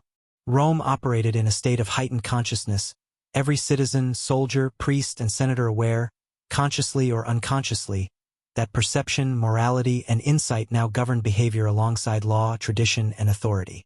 Even those who dismissed her existence could not escape the influence she had embedded in the city's fabric. The streets, the halls of power, and the temples resonated with quiet anticipation, a reflection of the moral and perceptual awareness she had introduced. Rome had become both observer and participant in a transformation she orchestrated with meticulous care. The emperor, despite his brilliance, now faced an unprecedented reality. The city's destiny was no longer dictated solely by force, loyalty, or law. The oracle's presence had introduced a subtle but undeniable variable into the machinery of Rome. Every decision, action, and interaction carried layers of consequence shaped by her influence. The stability, authority, and predictability on which he had relied were now filtered through the lens of perception, morality, and insight. Augustus confronted the profound challenge of navigating a city that had been transformed from within, a city now acutely aware of forces beyond conventional comprehension. Rome, it seemed, had become both subject and instrument of the oracle's power. She had reshaped political, spiritual, and social structures through observation, subtle intervention, and the orchestration of awareness. By influencing perception and provoking reflection, she had achieved effects that armies, laws, and decrees could not replicate. Citizens, leaders, and priests all responded to her presence, consciously or unconsciously, altering their behavior, alliances, and moral reasoning in ways that reinforced her authority. The city had become a living testament to the power of insight, perception, and moral influence, a transformation that would leave a lasting imprint on its history, governance, and culture. As the oracle's presence in Rome stretched into its 6th month, her influence had evolved from subtle disruption to profound orchestration. It was no longer merely about sowing doubt or provoking reflection. She had begun to shape the very flow of events, guiding outcomes in ways that seemed almost impossible to trace. Decisions that once depended on brute authority or strict hierarchy were now mediated by perception, insight, and moral awareness. Every citizen, whether a senator, priest, soldier, or merchant, felt her presence indirectly, as though the city itself had become a living reflection of her consciousness. Rome, a city of discipline, order, and calculated strategy, had been transformed into a theater in which thought, observation, and subtle influence held more power than armies or decrees. In the corridors of power, the stakes grew ever higher. Senators and generals who had initially dismissed her presence as inconsequential now recognized that even minor interactions with the oracle could yield lasting consequences. A passing glance, a question posed during a ceremonial gathering, or even a gesture in her direction could undermine alliances, reveal hidden insecurities, and force recalculations of loyalty. One influential senator, previously confident in the unwavering support of his faction, began to hesitate in public debate, questioning the fidelity of allies after a single cryptic remark from someone she had subtly influenced. Another, privy to the observations of palace attendants, realized that even seemingly mundane actions, where to sit, how to greet colleagues, what words to choose, were fraught with unintended implications. In Rome, subtlety had become a weapon, and the oracle wielded it with unmatched precision. Augustus, accustomed to controlling both the city and its narrative, felt the mounting pressure acutely. He had built his empire on predictability, authority, and the meticulous orchestration of loyalty, yet the oracle operated outside these systems. She introduced uncertainty, moral awareness, and perceptual nuance into every interaction, undermining the very foundations of his control. Even the most straightforward decisions, deploying troops, assigning magistrates, or issuing public statements, now carried unforeseen consequences shaped by her presence. The emperor's strategic brilliance was challenged in new ways, forcing him to navigate a labyrinth of subtle influence, human psychology, and moral reflection.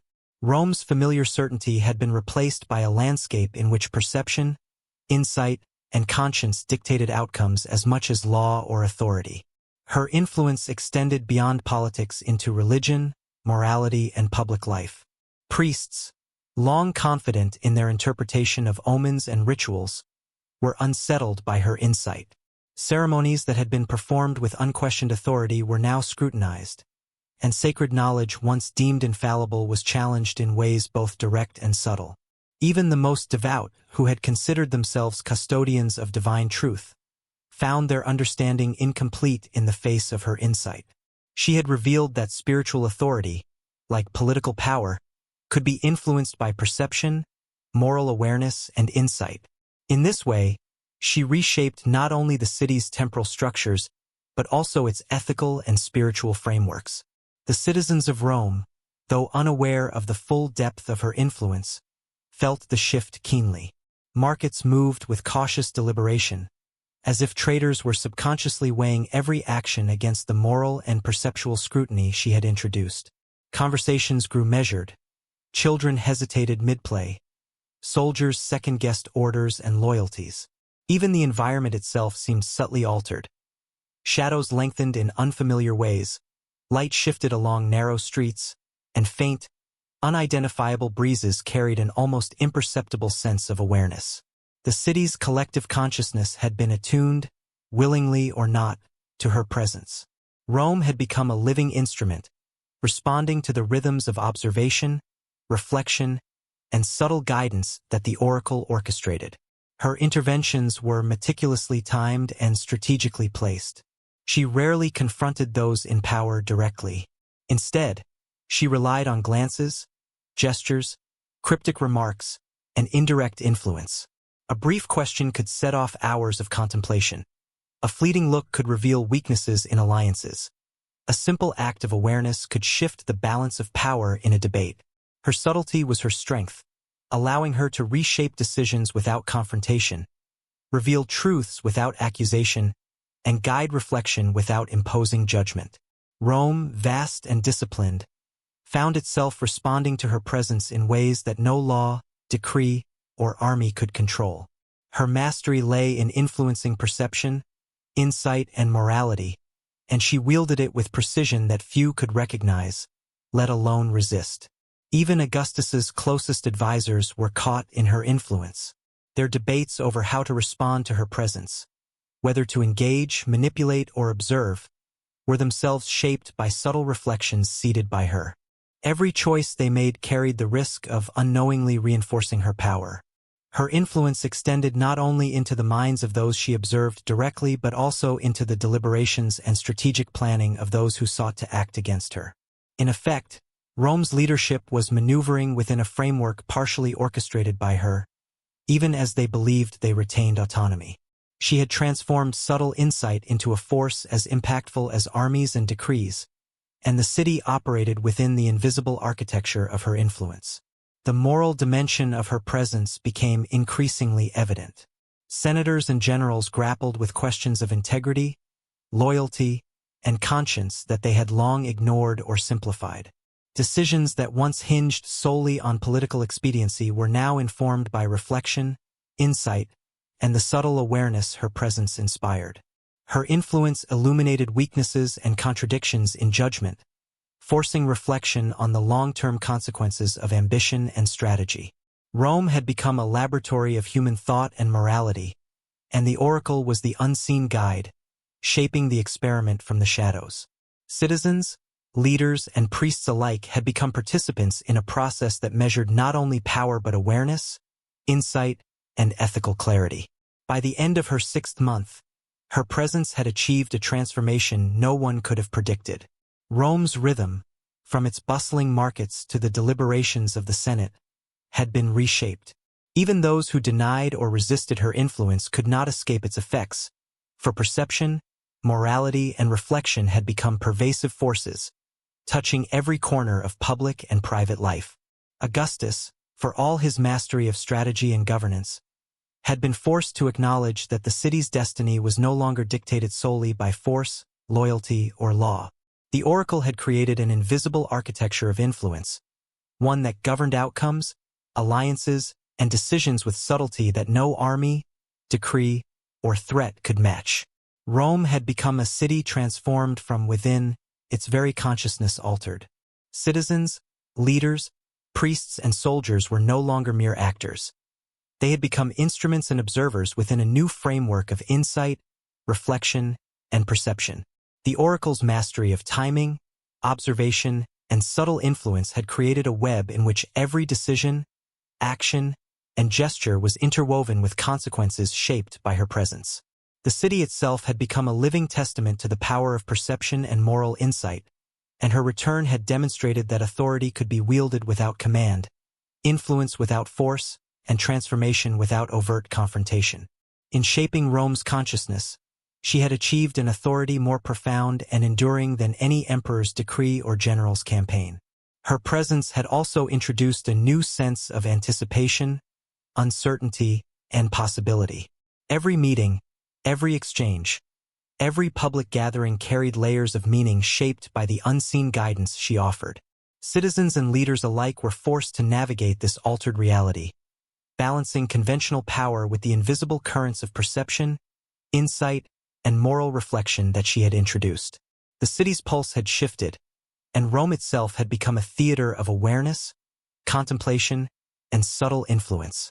The oracle had returned not to conquer, not to destroy, but to illuminate, challenge, and guide, leaving the empire forever altered in ways that no decree, army, or tradition could fully contain. As the oracle's presence in Rome extended into the 7th month, her influence became increasingly intricate, almost imperceptible in the daily operations of the city, yet undeniable in its consequences. Ordinary citizens, though unaware of the precise origin, began acting with a subtle hesitation in their movements and decisions. Merchants paused before offering their goods, as if anticipating judgment not from the state, but from some unseen moral force. Children adjusted their play, taking into account the weight of observation that seemed to linger in the streets.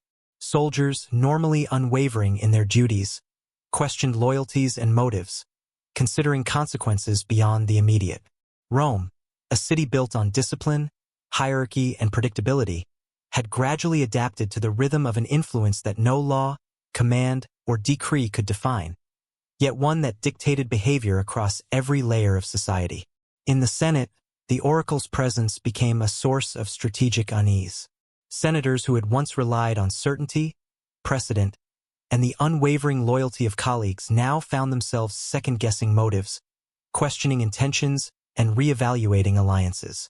A minor remark or a subtle gesture, once trivial, carried implications that reverberated through political factions. One senator, convinced of a key ally's steadfastness, hesitated to deliver a speech, reflecting on interactions that might have been subtly influenced.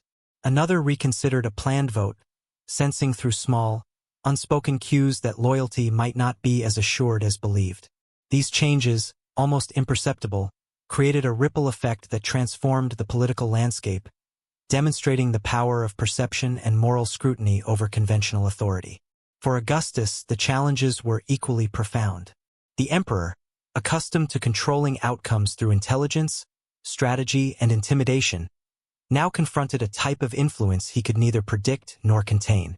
Decisions that once relied on loyalty, fear, and reward now had to consider unseen moral and perceptual currents. Every assignment of troops, every edict issued, every public gathering carried potential consequences shaped by the oracle's subtle interventions.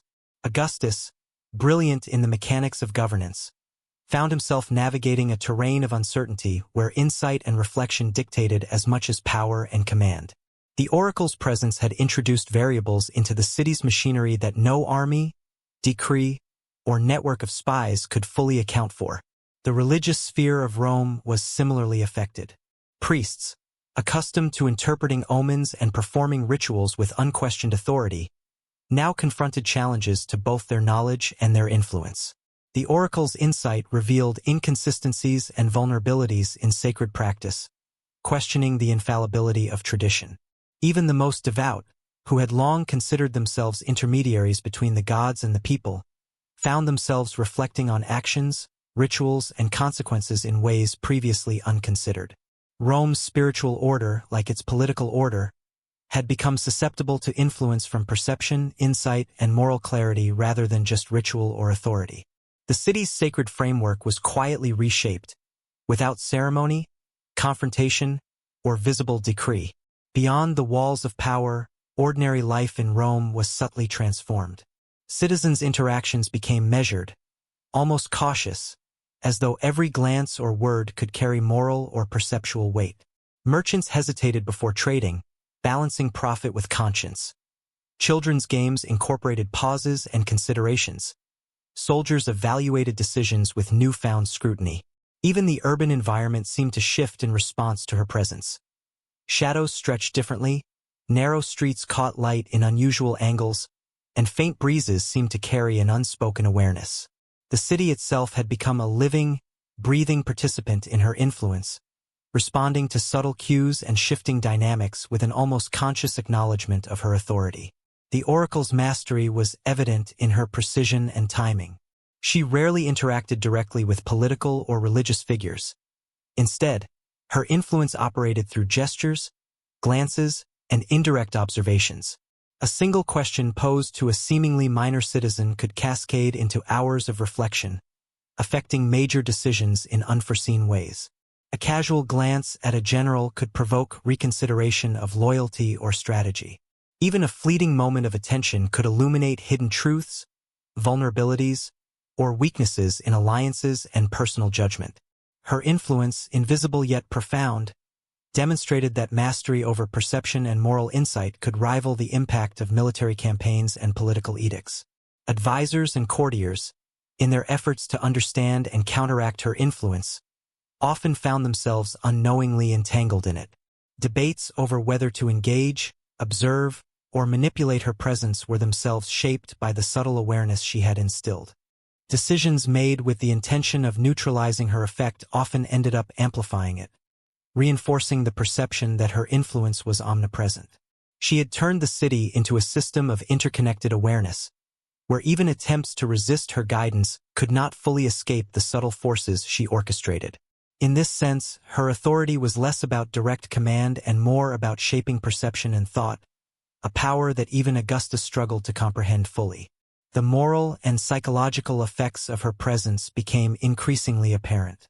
Senators and generals confronted questions of loyalty, integrity, and judgment that they had previously overlooked. Even minor decisions were now filtered through the lens of reflection and moral consideration introduced by her influence. The city itself became a test of awareness, insight, and ethical clarity, with every action potentially weighed against unseen standards. Through subtle guidance, observation, and influence, the oracle had transformed Rome into a living laboratory of human behavior, perception, and morality, a stage upon which even the most powerful were participants in her quiet orchestration. By this stage, Rome's collective consciousness had been irrevocably altered.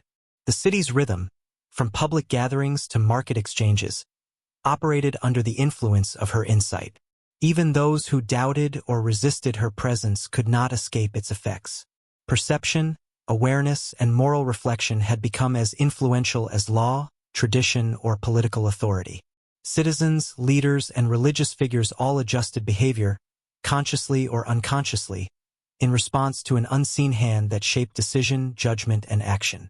The city had become a living testament to the potency of subtle influence, insight, and moral guidance. Augustus, despite his strategic brilliance, understood that Rome's fate was no longer dictated solely by his command. The oracle had introduced variables beyond measurement, beyond control, and beyond conventional comprehension. Every interaction, from the simplest conversation to the most significant political maneuver, carried the imprint of her subtle guidance. Her presence had shifted the balance of power from force and authority to perception, reflection, and moral insight. The emperor, for the first time in his career, was forced to navigate a city whose destiny was intertwined with a force that could not be seen, measured, or directly countered. Rome had been transformed internally, its very awareness reshaped by the quiet, insistent presence of the oracle. Her return had revealed the fragility of traditional power structures.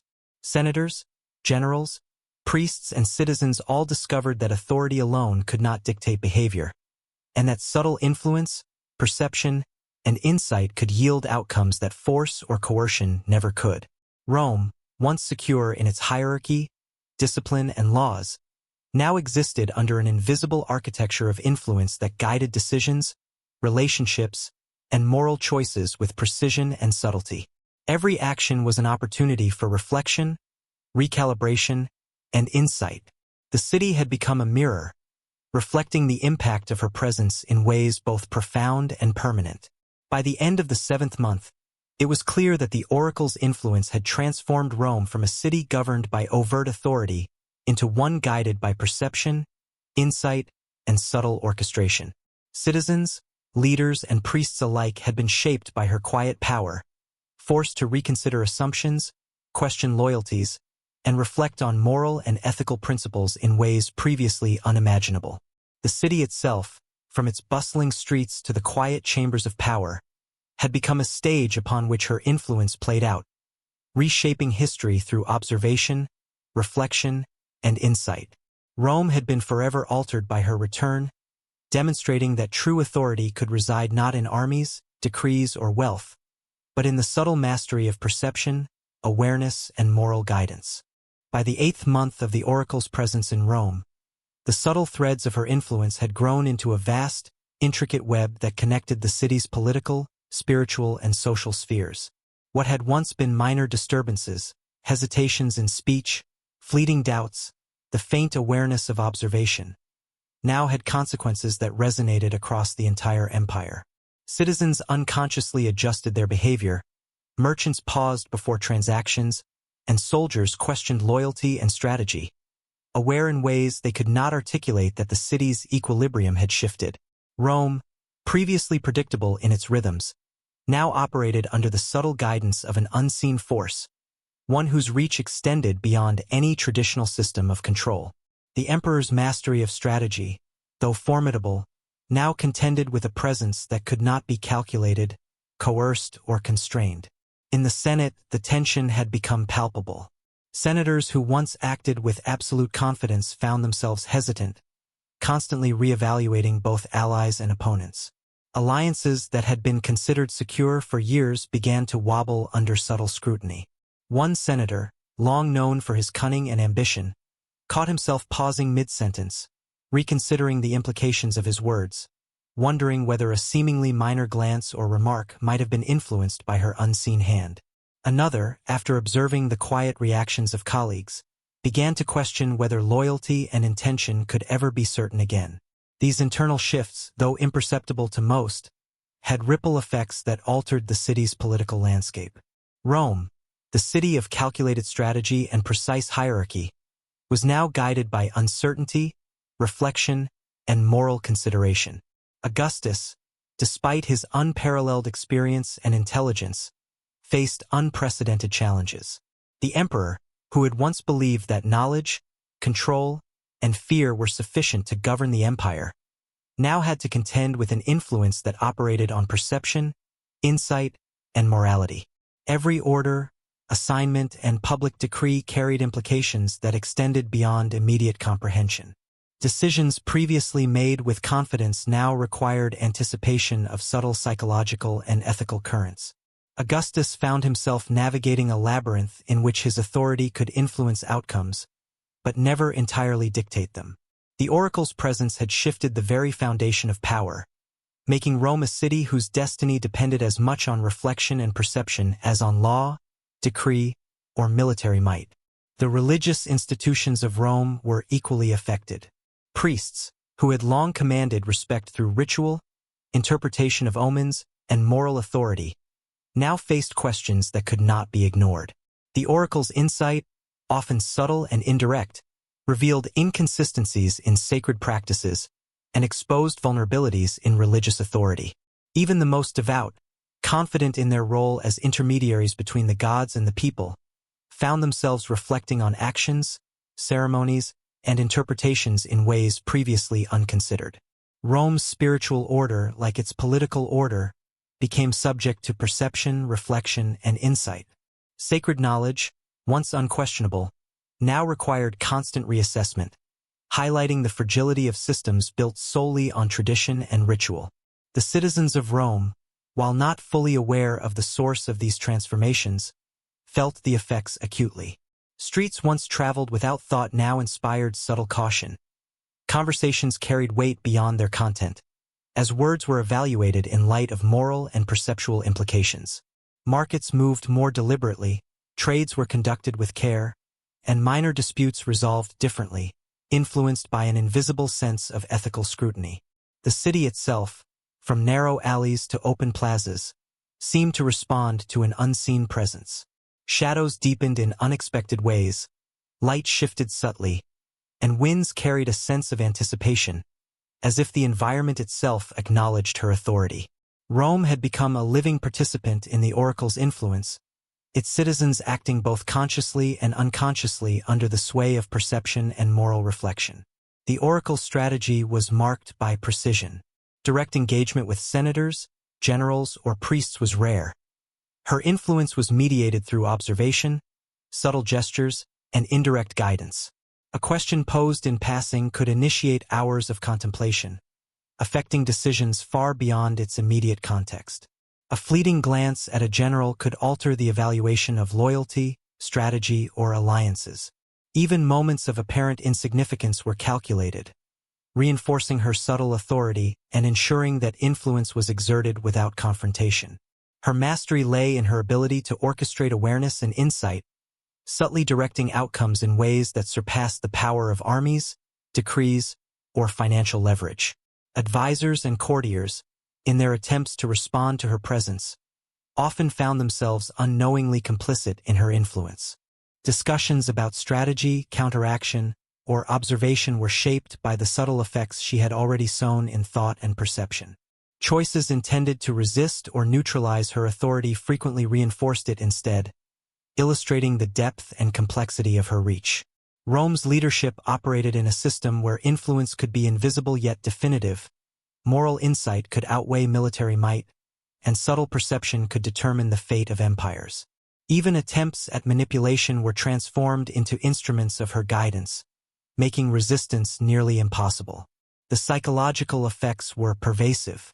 Senators, generals, and priests confronted questions of loyalty, morality, and judgment previously overlooked. Decisions once made with certainty now required careful reflection.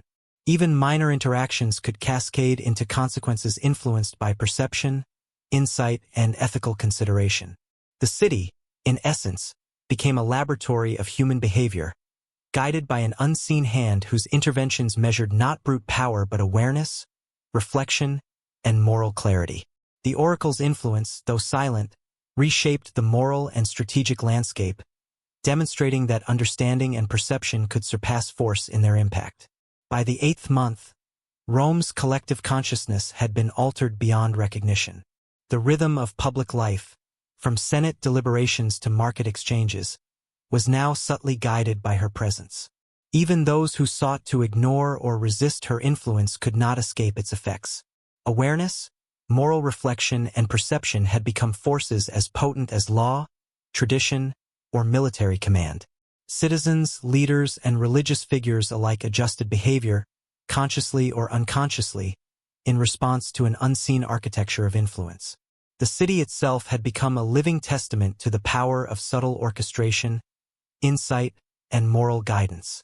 Augustus, though still commanding immense authority, acknowledged the reality that the empire's fate was no longer determined solely by his strategies. The oracle had introduced variables beyond his control, beyond prediction, and beyond conventional understanding. Every interaction, from simple conversations to major political maneuvers, carried her influence. Her presence had shifted the balance of power from force and decree to perception, moral awareness, and reflection. For the first time, even the most brilliant emperor confronted a city whose destiny was inseparable from an unseen hand, operating with precision and insight that defied conventional comprehension. The fragility of traditional power structures was now evident. Senators, generals, priests, and ordinary citizens realized that authority alone could not govern behavior, and that insight, perception, and subtle moral influence could yield consequences unmatched by any law or army. Rome, secure for centuries in hierarchy, discipline, and tradition, had been transformed into a city governed by reflection, awareness, and subtle orchestration. Every action and decision now carried layers of meaning previously unconsidered, highlighting the profound reach of influence that did not need confrontation, coercion, or force. The city itself had become a mirror, reflecting the unseen authority that had silently reshaped its destiny. By the conclusion of her 8th month, it was evident that the oracle's impact had fundamentally changed Rome. Citizens, leaders, and religious authorities were no longer mere actors in predictable systems. They were participants in a complex, living network of perception, reflection, and subtle influence. The city itself, from its bustling forums to quiet corridors of power, had been transformed into a stage upon which her unseen authority played out. Rome had been permanently altered, not through conquest, law, or military might, but through the quiet mastery of insight, observation, and moral guidance. Her presence had redefined power itself, demonstrating that influence could be silent, pervasive, and absolute without the need for a sword or a decree. By the 9th month of her presence in Rome, the oracle had become more than a silent observer. She was an unseen architect of the city's very consciousness. Every citizen, whether consciously aware or not, moved through a web of influence that she had meticulously woven. Merchants, once focused solely on profit, now weighed their actions against an invisible standard, their choices tempered by a newfound sense of accountability. Children, who had played freely in the sunlit streets, now paused mid-laugh, sensing the quiet weight of attention. Soldiers, trained to act without hesitation, found themselves analyzing motives and intentions beyond their usual tactical considerations. The city, disciplined and structured for centuries, had become an organism sensitive to her subtle guidance, responding to perception, morality, and insight rather than force, law, or command. In the Senate, the atmosphere grew increasingly charged with tension and uncertainty. Senators who had once relied on the predictability of political alliances found themselves navigating a landscape where loyalty, intention, and strategy were constantly in flux. A remark delivered in confidence could be dissected for hidden meanings. A gesture or glance might carry implications that altered the balance of power. One senator, long confident in his influence over colleagues, hesitated to speak, reflecting on subtle signals he had previously overlooked. Another reconsidered voting intentions after sensing unspoken doubts among allies, understanding that her influence had seeped into the subconscious of even the most trusted confidants. Decisions that had once been straightforward now demanded reflection, foresight, and moral consideration. Rome, a city built on the machinery of power, had been subtly recalibrated by an unseen force, and its leaders were powerless to resist the quiet pull of perception. Augustus, despite his extraordinary command of strategy and governance, experienced challenges unprecedented in his reign. Every decree, military maneuver, and political engagement now carried dimensions shaped by moral and perceptual influence that he could not quantify.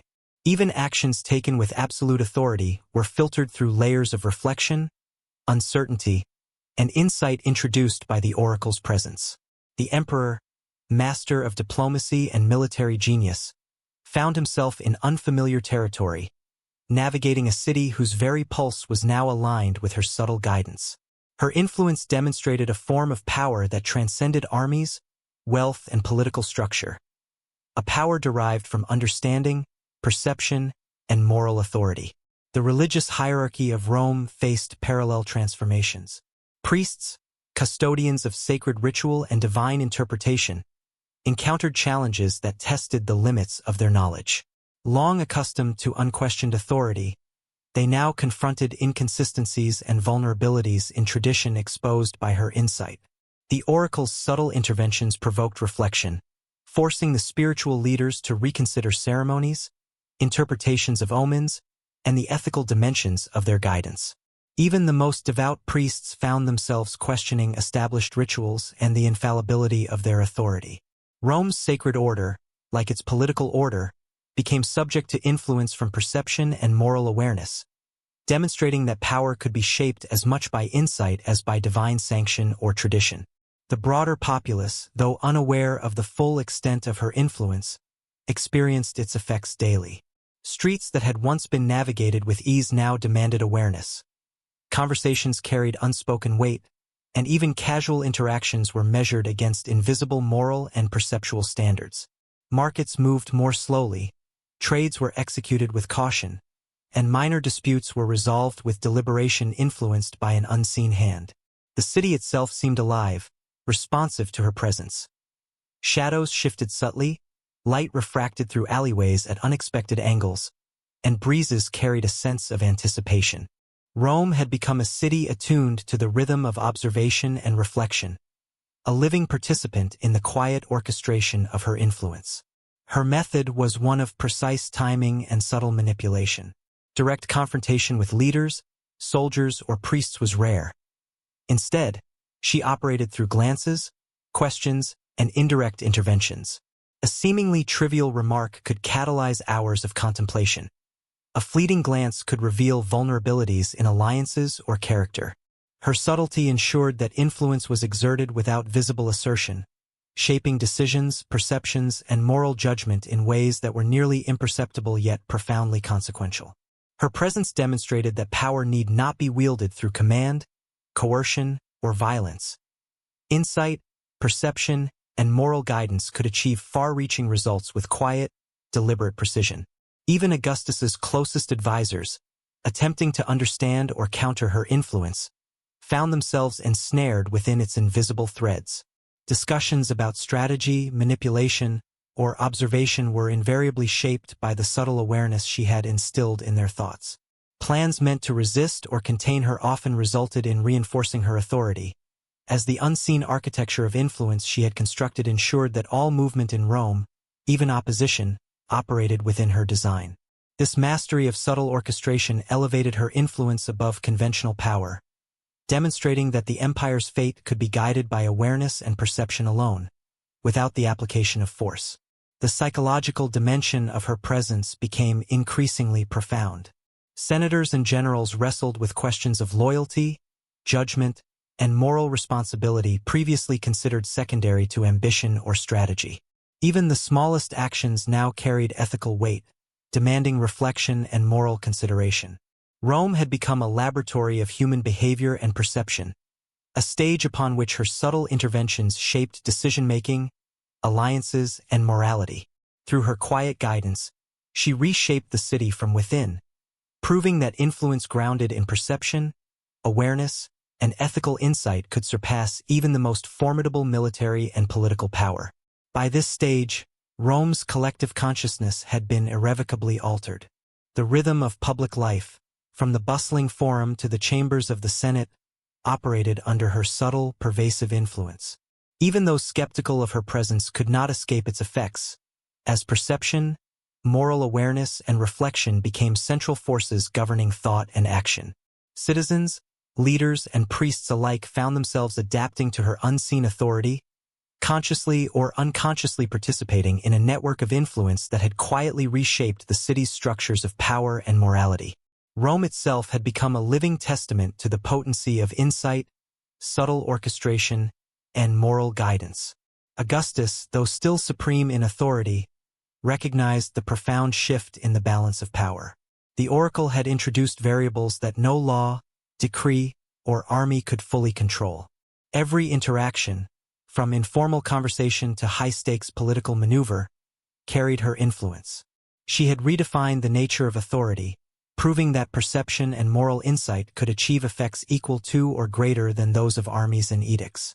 The emperor faced a city whose destiny was no longer solely in his hands, and he understood that the invisible presence of the oracle had altered the very trajectory of Rome.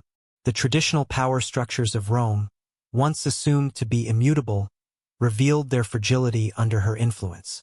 Senators, generals, priests, and ordinary citizens alike discovered that authority alone could no longer dictate behavior, and that subtle influence, perception, and insight could yield outcomes far beyond the reach of conventional control. Rome, once secure in its hierarchy, law, and discipline, had been transformed into a city governed by reflection, ethical awareness, and subtle orchestration. Each action, decision, and word became an instrument within her invisible design, demonstrating that true power could be exercised without confrontation, coercion, or force. By the conclusion of the 9th month, it was clear that the oracle's presence had permanently reshaped Rome. Citizens, leaders, and religious authorities were no longer mere actors in predictable systems. They were active participants in a living network of perception, insight, and moral guidance. The city itself, from its crowded streets to the quiet chambers of power, had become a stage for her unseen authority. Rome had been transformed not by force or decree, but by the quiet mastery of insight, observation, and ethical influence. Her presence redefined power and influence, leaving the empire forever altered and demonstrating that true authority could reside in perception, reflection, and moral guidance rather than armies or edicts. By the 10th month of the oracle's presence in Rome, the city had become a complex tapestry of perception, morality, and subtle influence. Her impact, initially observed in hesitations and fleeting doubts, now manifested in deliberate shifts across political, religious, and social spheres. Merchants carefully reconsidered every transaction, weighing profit against ethical considerations that seemed to emanate from some unseen arbiter. Citizens navigated streets with heightened awareness, altering routines and behaviors as if the city itself were alive to their intentions. Soldiers, trained to follow orders without question, hesitated in ways that reflected new calculations of loyalty, conscience, and long-term consequence. Even the seemingly mundane, a greeting exchanged in the forum, a glance in a crowded market, carried layers of moral and perceptual significance shaped by her silent guidance. In the Senate, tension had reached a new level. Senators who had previously relied on the solidity of alliances and precedents found themselves navigating a fluid, uncertain landscape. Minor remarks or subtle gestures became catalysts for doubt and introspection, affecting negotiations and votes in ways no one could fully predict. One senator, accustomed to absolute control over his faction, paused mid-discussion, reconsidering strategies in response to small, imperceptible cues he could not explain. Another, influenced indirectly through colleagues whose perceptions had been subtly guided, began reevaluating loyalties, questioning whether support could truly be taken for granted. The Senate, Rome's most prestigious arena of power, had become a stage for moral and perceptual chess, where the oracle orchestrated moves invisibly, yet with profound consequence. Augustus, the emperor who had commanded both loyalty and fear throughout the empire, faced unprecedented challenges. Decisions that once relied on intelligence, precedent, and force now had to account for the subtleties of human perception and moral judgment. Assignments of troops, policy decrees, and public ceremonies were all filtered through the invisible hand of her influence. Even well-laid plans could produce unexpected outcomes as citizens and leaders, unconsciously guided by her subtle interventions, responded in ways the emperor could not foresee. Augustus, who had mastered the art of governance through clarity and coercion, now confronted the unpredictable currents of perception and conscience. Her presence had created a new architecture of influence, one that could not be conquered or coerced, only observed and navigated with care. Rome's religious hierarchy was similarly unsettled. Priests, whose authority had long been unquestioned, found their interpretations of omens, rituals, and divine will increasingly questioned, even by themselves. Subtle guidance from the oracle illuminated inconsistencies in sacred practices and provoked reflection on the ethical dimensions of their roles. Even devout priests, certain of their spiritual supremacy, confronted moments of doubt and uncertainty that challenged the foundations of their authority. The spiritual order of Rome, like its political order, became subject to moral reflection and perceptual insight rather than purely ritual or tradition. The city's religious institutions, once bastions of stability and certainty, were now recalibrated by her presence, quietly transformed from within. The general populace experienced a parallel transformation. Markets moved deliberately, conversations were measured, and even recreational activities were influenced by an invisible awareness. Children paused mid-play, merchants reconsidered pricing, and soldiers approached decisions with newfound caution. The city itself seemed to respond to her presence. Shadows shifted subtly, light refracted in unexpected ways, and gentle breezes seemed imbued with a sense of anticipation, as if the environment itself acknowledged her authority. Rome had become a living organism, sensitive to perception, ethical reflection, and subtle orchestration. The everyday actions of its inhabitants had been reshaped, consciously or unconsciously, by the presence of the oracle, who had turned the city into a theater of insight and influence. Her interventions were characterized by precision and restraint. Direct engagement with leaders, soldiers, or priests was rare. She preferred subtle observation, quiet gestures, and indirect guidance. A passing remark could catalyze hours of introspection, and a brief glance could influence alliances or reveal vulnerabilities in judgment. Even seemingly insignificant interactions had the potential to reshape outcomes. The oracle's mastery lay not in confrontation but in subtle orchestration, demonstrating that influence through perception and insight could rival, and often surpass, the impact of armies, decrees, or economic power. Rome's transformation was not forced but guided, leaving no evidence of coercion yet yielding profound results. Augustus's advisors, attempting to interpret and counteract her influence, were often ensnared within it themselves. Debates about strategy, intervention, or observation were subtly shaped by the oracle's guidance, reinforcing her authority even when resistance was intended. Plans meant to neutralize her impact frequently produced outcomes that strengthened her influence, revealing the depth and sophistication of her subtle orchestration. The empire's leadership now operated in a system where perception, moral awareness, and reflection could determine outcomes as decisively as force or policy. The invisible web she had woven had ensnared even the most experienced and intelligent figures, making resistance a challenge almost impossible to achieve.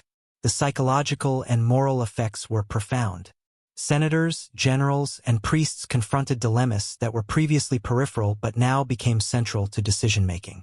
Every action, word, and interaction carried ethical significance, requiring reflection and awareness. Rome had become a laboratory of human behavior and perception, a city in which moral insight and strategic understanding intertwined under her silent guidance. The oracle's subtle interventions had reshaped the city's leadership from within, proving that perception, reflection, and moral authority could exceed the power of armies, wealth, or traditional governance. By this 10th month, the collective consciousness of Rome had shifted irreversibly. The rhythm of public life, from Senate deliberations to the bustling markets, was subtly guided by her presence.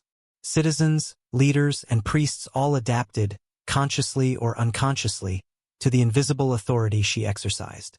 Even those skeptical of her influence were affected by it, navigating a reality in which perception, moral awareness, and reflection had become central forces shaping thought and action. Rome itself had become a living testament to the effectiveness of subtle influence, demonstrating that insight and perception could alter the trajectory of an empire without violence, decree, or overt intervention. Augustus, though still at the pinnacle of political power, recognized the profound shift in the balance of authority. The oracle had introduced variables beyond calculation or coercion, and every decision, from casual conversation to strategic maneuver, carried her invisible imprint. She had redefined authority, proving that insight, perception, and moral guidance could achieve outcomes equal to or greater than those produced by armies and decrees.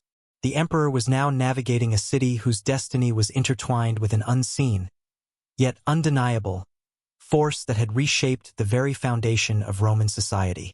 The traditional power structures of Rome, long considered immutable, had been revealed as fragile under her influence.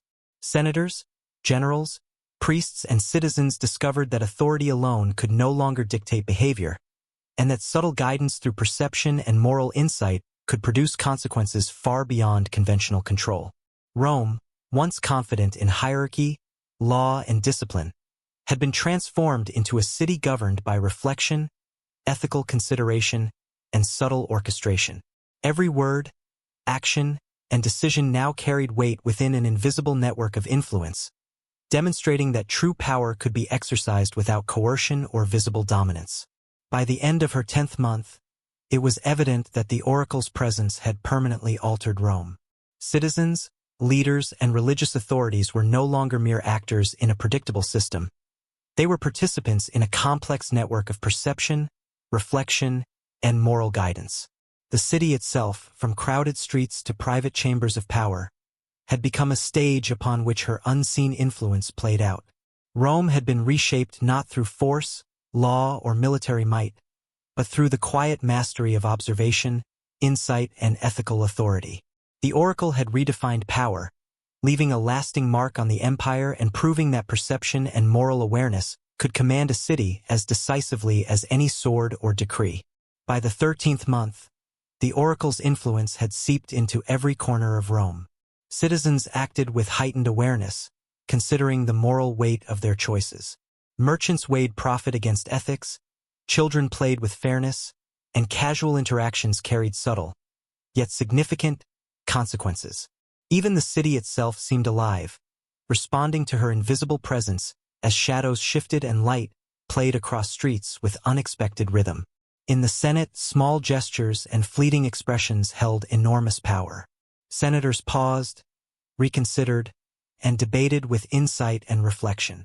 Decisions were no longer dictated solely by ambition, strategy, or loyalty. Perception and moral awareness now guided outcomes. Augustus, master of control and manipulation, realized that even his carefully crafted plans could be subtly altered by forces beyond his command. Religious authorities also felt her impact.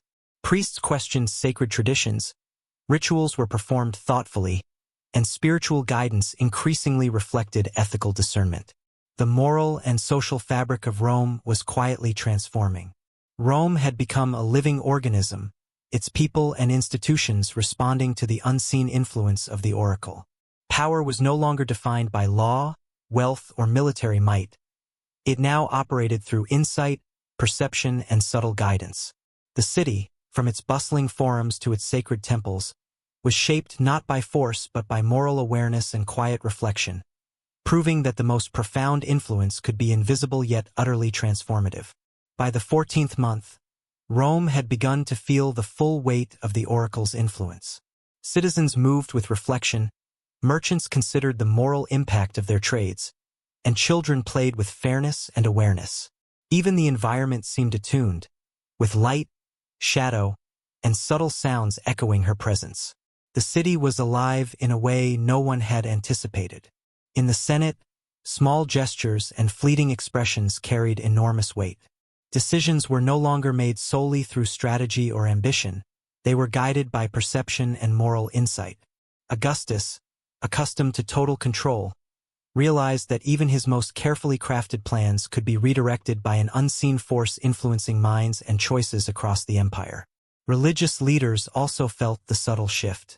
Priests questioned traditions, rituals were performed with newfound care, and ethical reflection began to shape spiritual life. Rome's political, social, and religious fabric was quietly transforming, proving that the most profound influence could be exercised without force or decree. By the 15th month, the oracle's presence had become an undeniable force throughout Rome. Citizens, leaders, and priests now acted with moral and perceptual awareness, reflecting the ethical guidance she had instilled. Markets were thoughtful, public debates careful, and private interactions carried subtle weight. The city itself seemed to breathe with anticipation, responding to her unseen orchestration. Senators navigated political maneuvers with caution, understanding that even minor gestures could alter the outcome of debates. Augustus recognized that no law or military strategy could fully contain this invisible influence. Religious authorities, too, performed rituals with reflection, reassessing long-held assumptions. Rome's society had been reshaped, showing that true power could operate quietly through insight, moral awareness, and subtle influence rather than force. By the 16th month, the oracle's guidance had matured fully. Rome functioned as a living organism, its people acting with awareness, reflection, and ethical insight. Citizens, from traders to children, considered the impact of their actions. Streets, forums, and temples reflected the invisible hand shaping the city's moral and social order. Political life had transformed.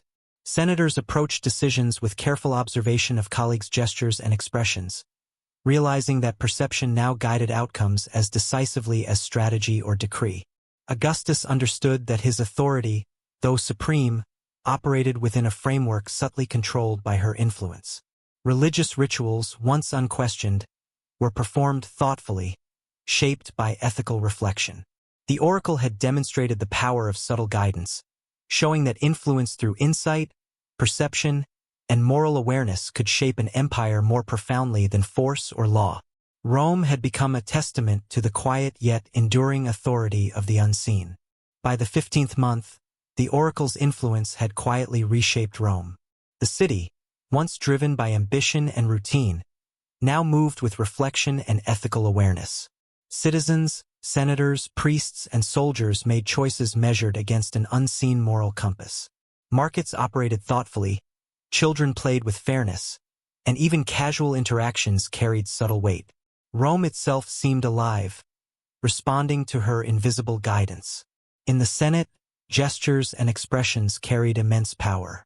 Senators paused, reconsidered, and debated with awareness, realizing that perception and ethical insight could decide outcomes as effectively as law or armies. Augustus, master of strategy, faced a city whose destiny was intertwined with a force beyond command. His authority remained supreme, yet he understood that insight and subtle influence could rival even imperial power.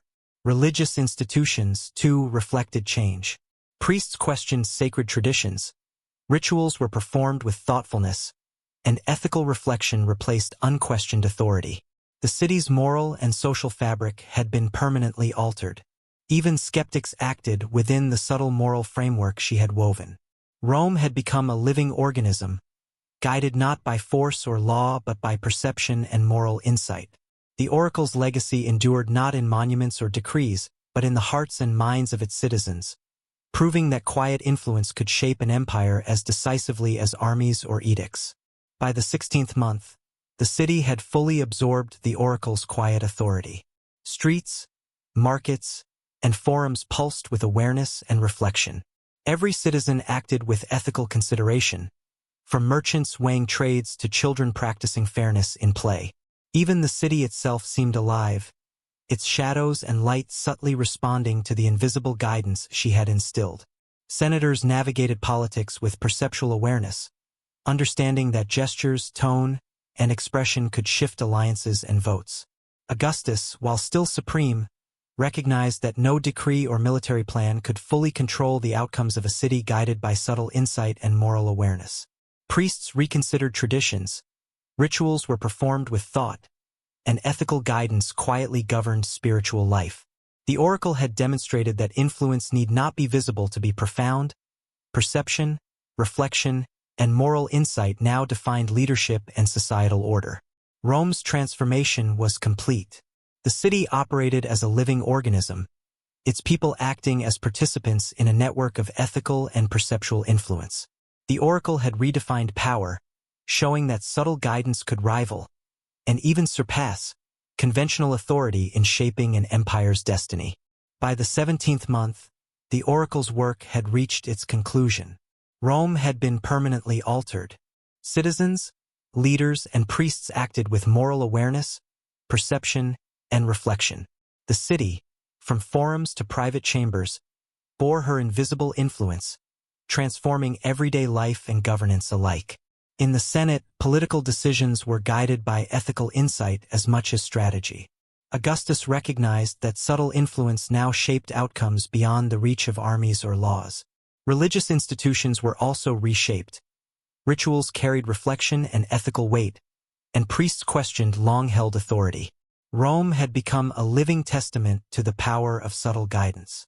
Her influence had redefined authority, demonstrating that the most enduring power might reside not in conquest or decree, but in the quiet shaping of minds and moral awareness. The oracle left a legacy in the hearts and choices of the people, an invisible yet indelible force that would echo through generations. The story ended not with war or proclamation, but with transformation. Rome was changed forever, a city guided by conscience, perception, and ethical reflection. The oracle's lesson endured. The most profound power lies not in might, but in insight, subtlety, and the ability to quietly reshape the destiny of an empire.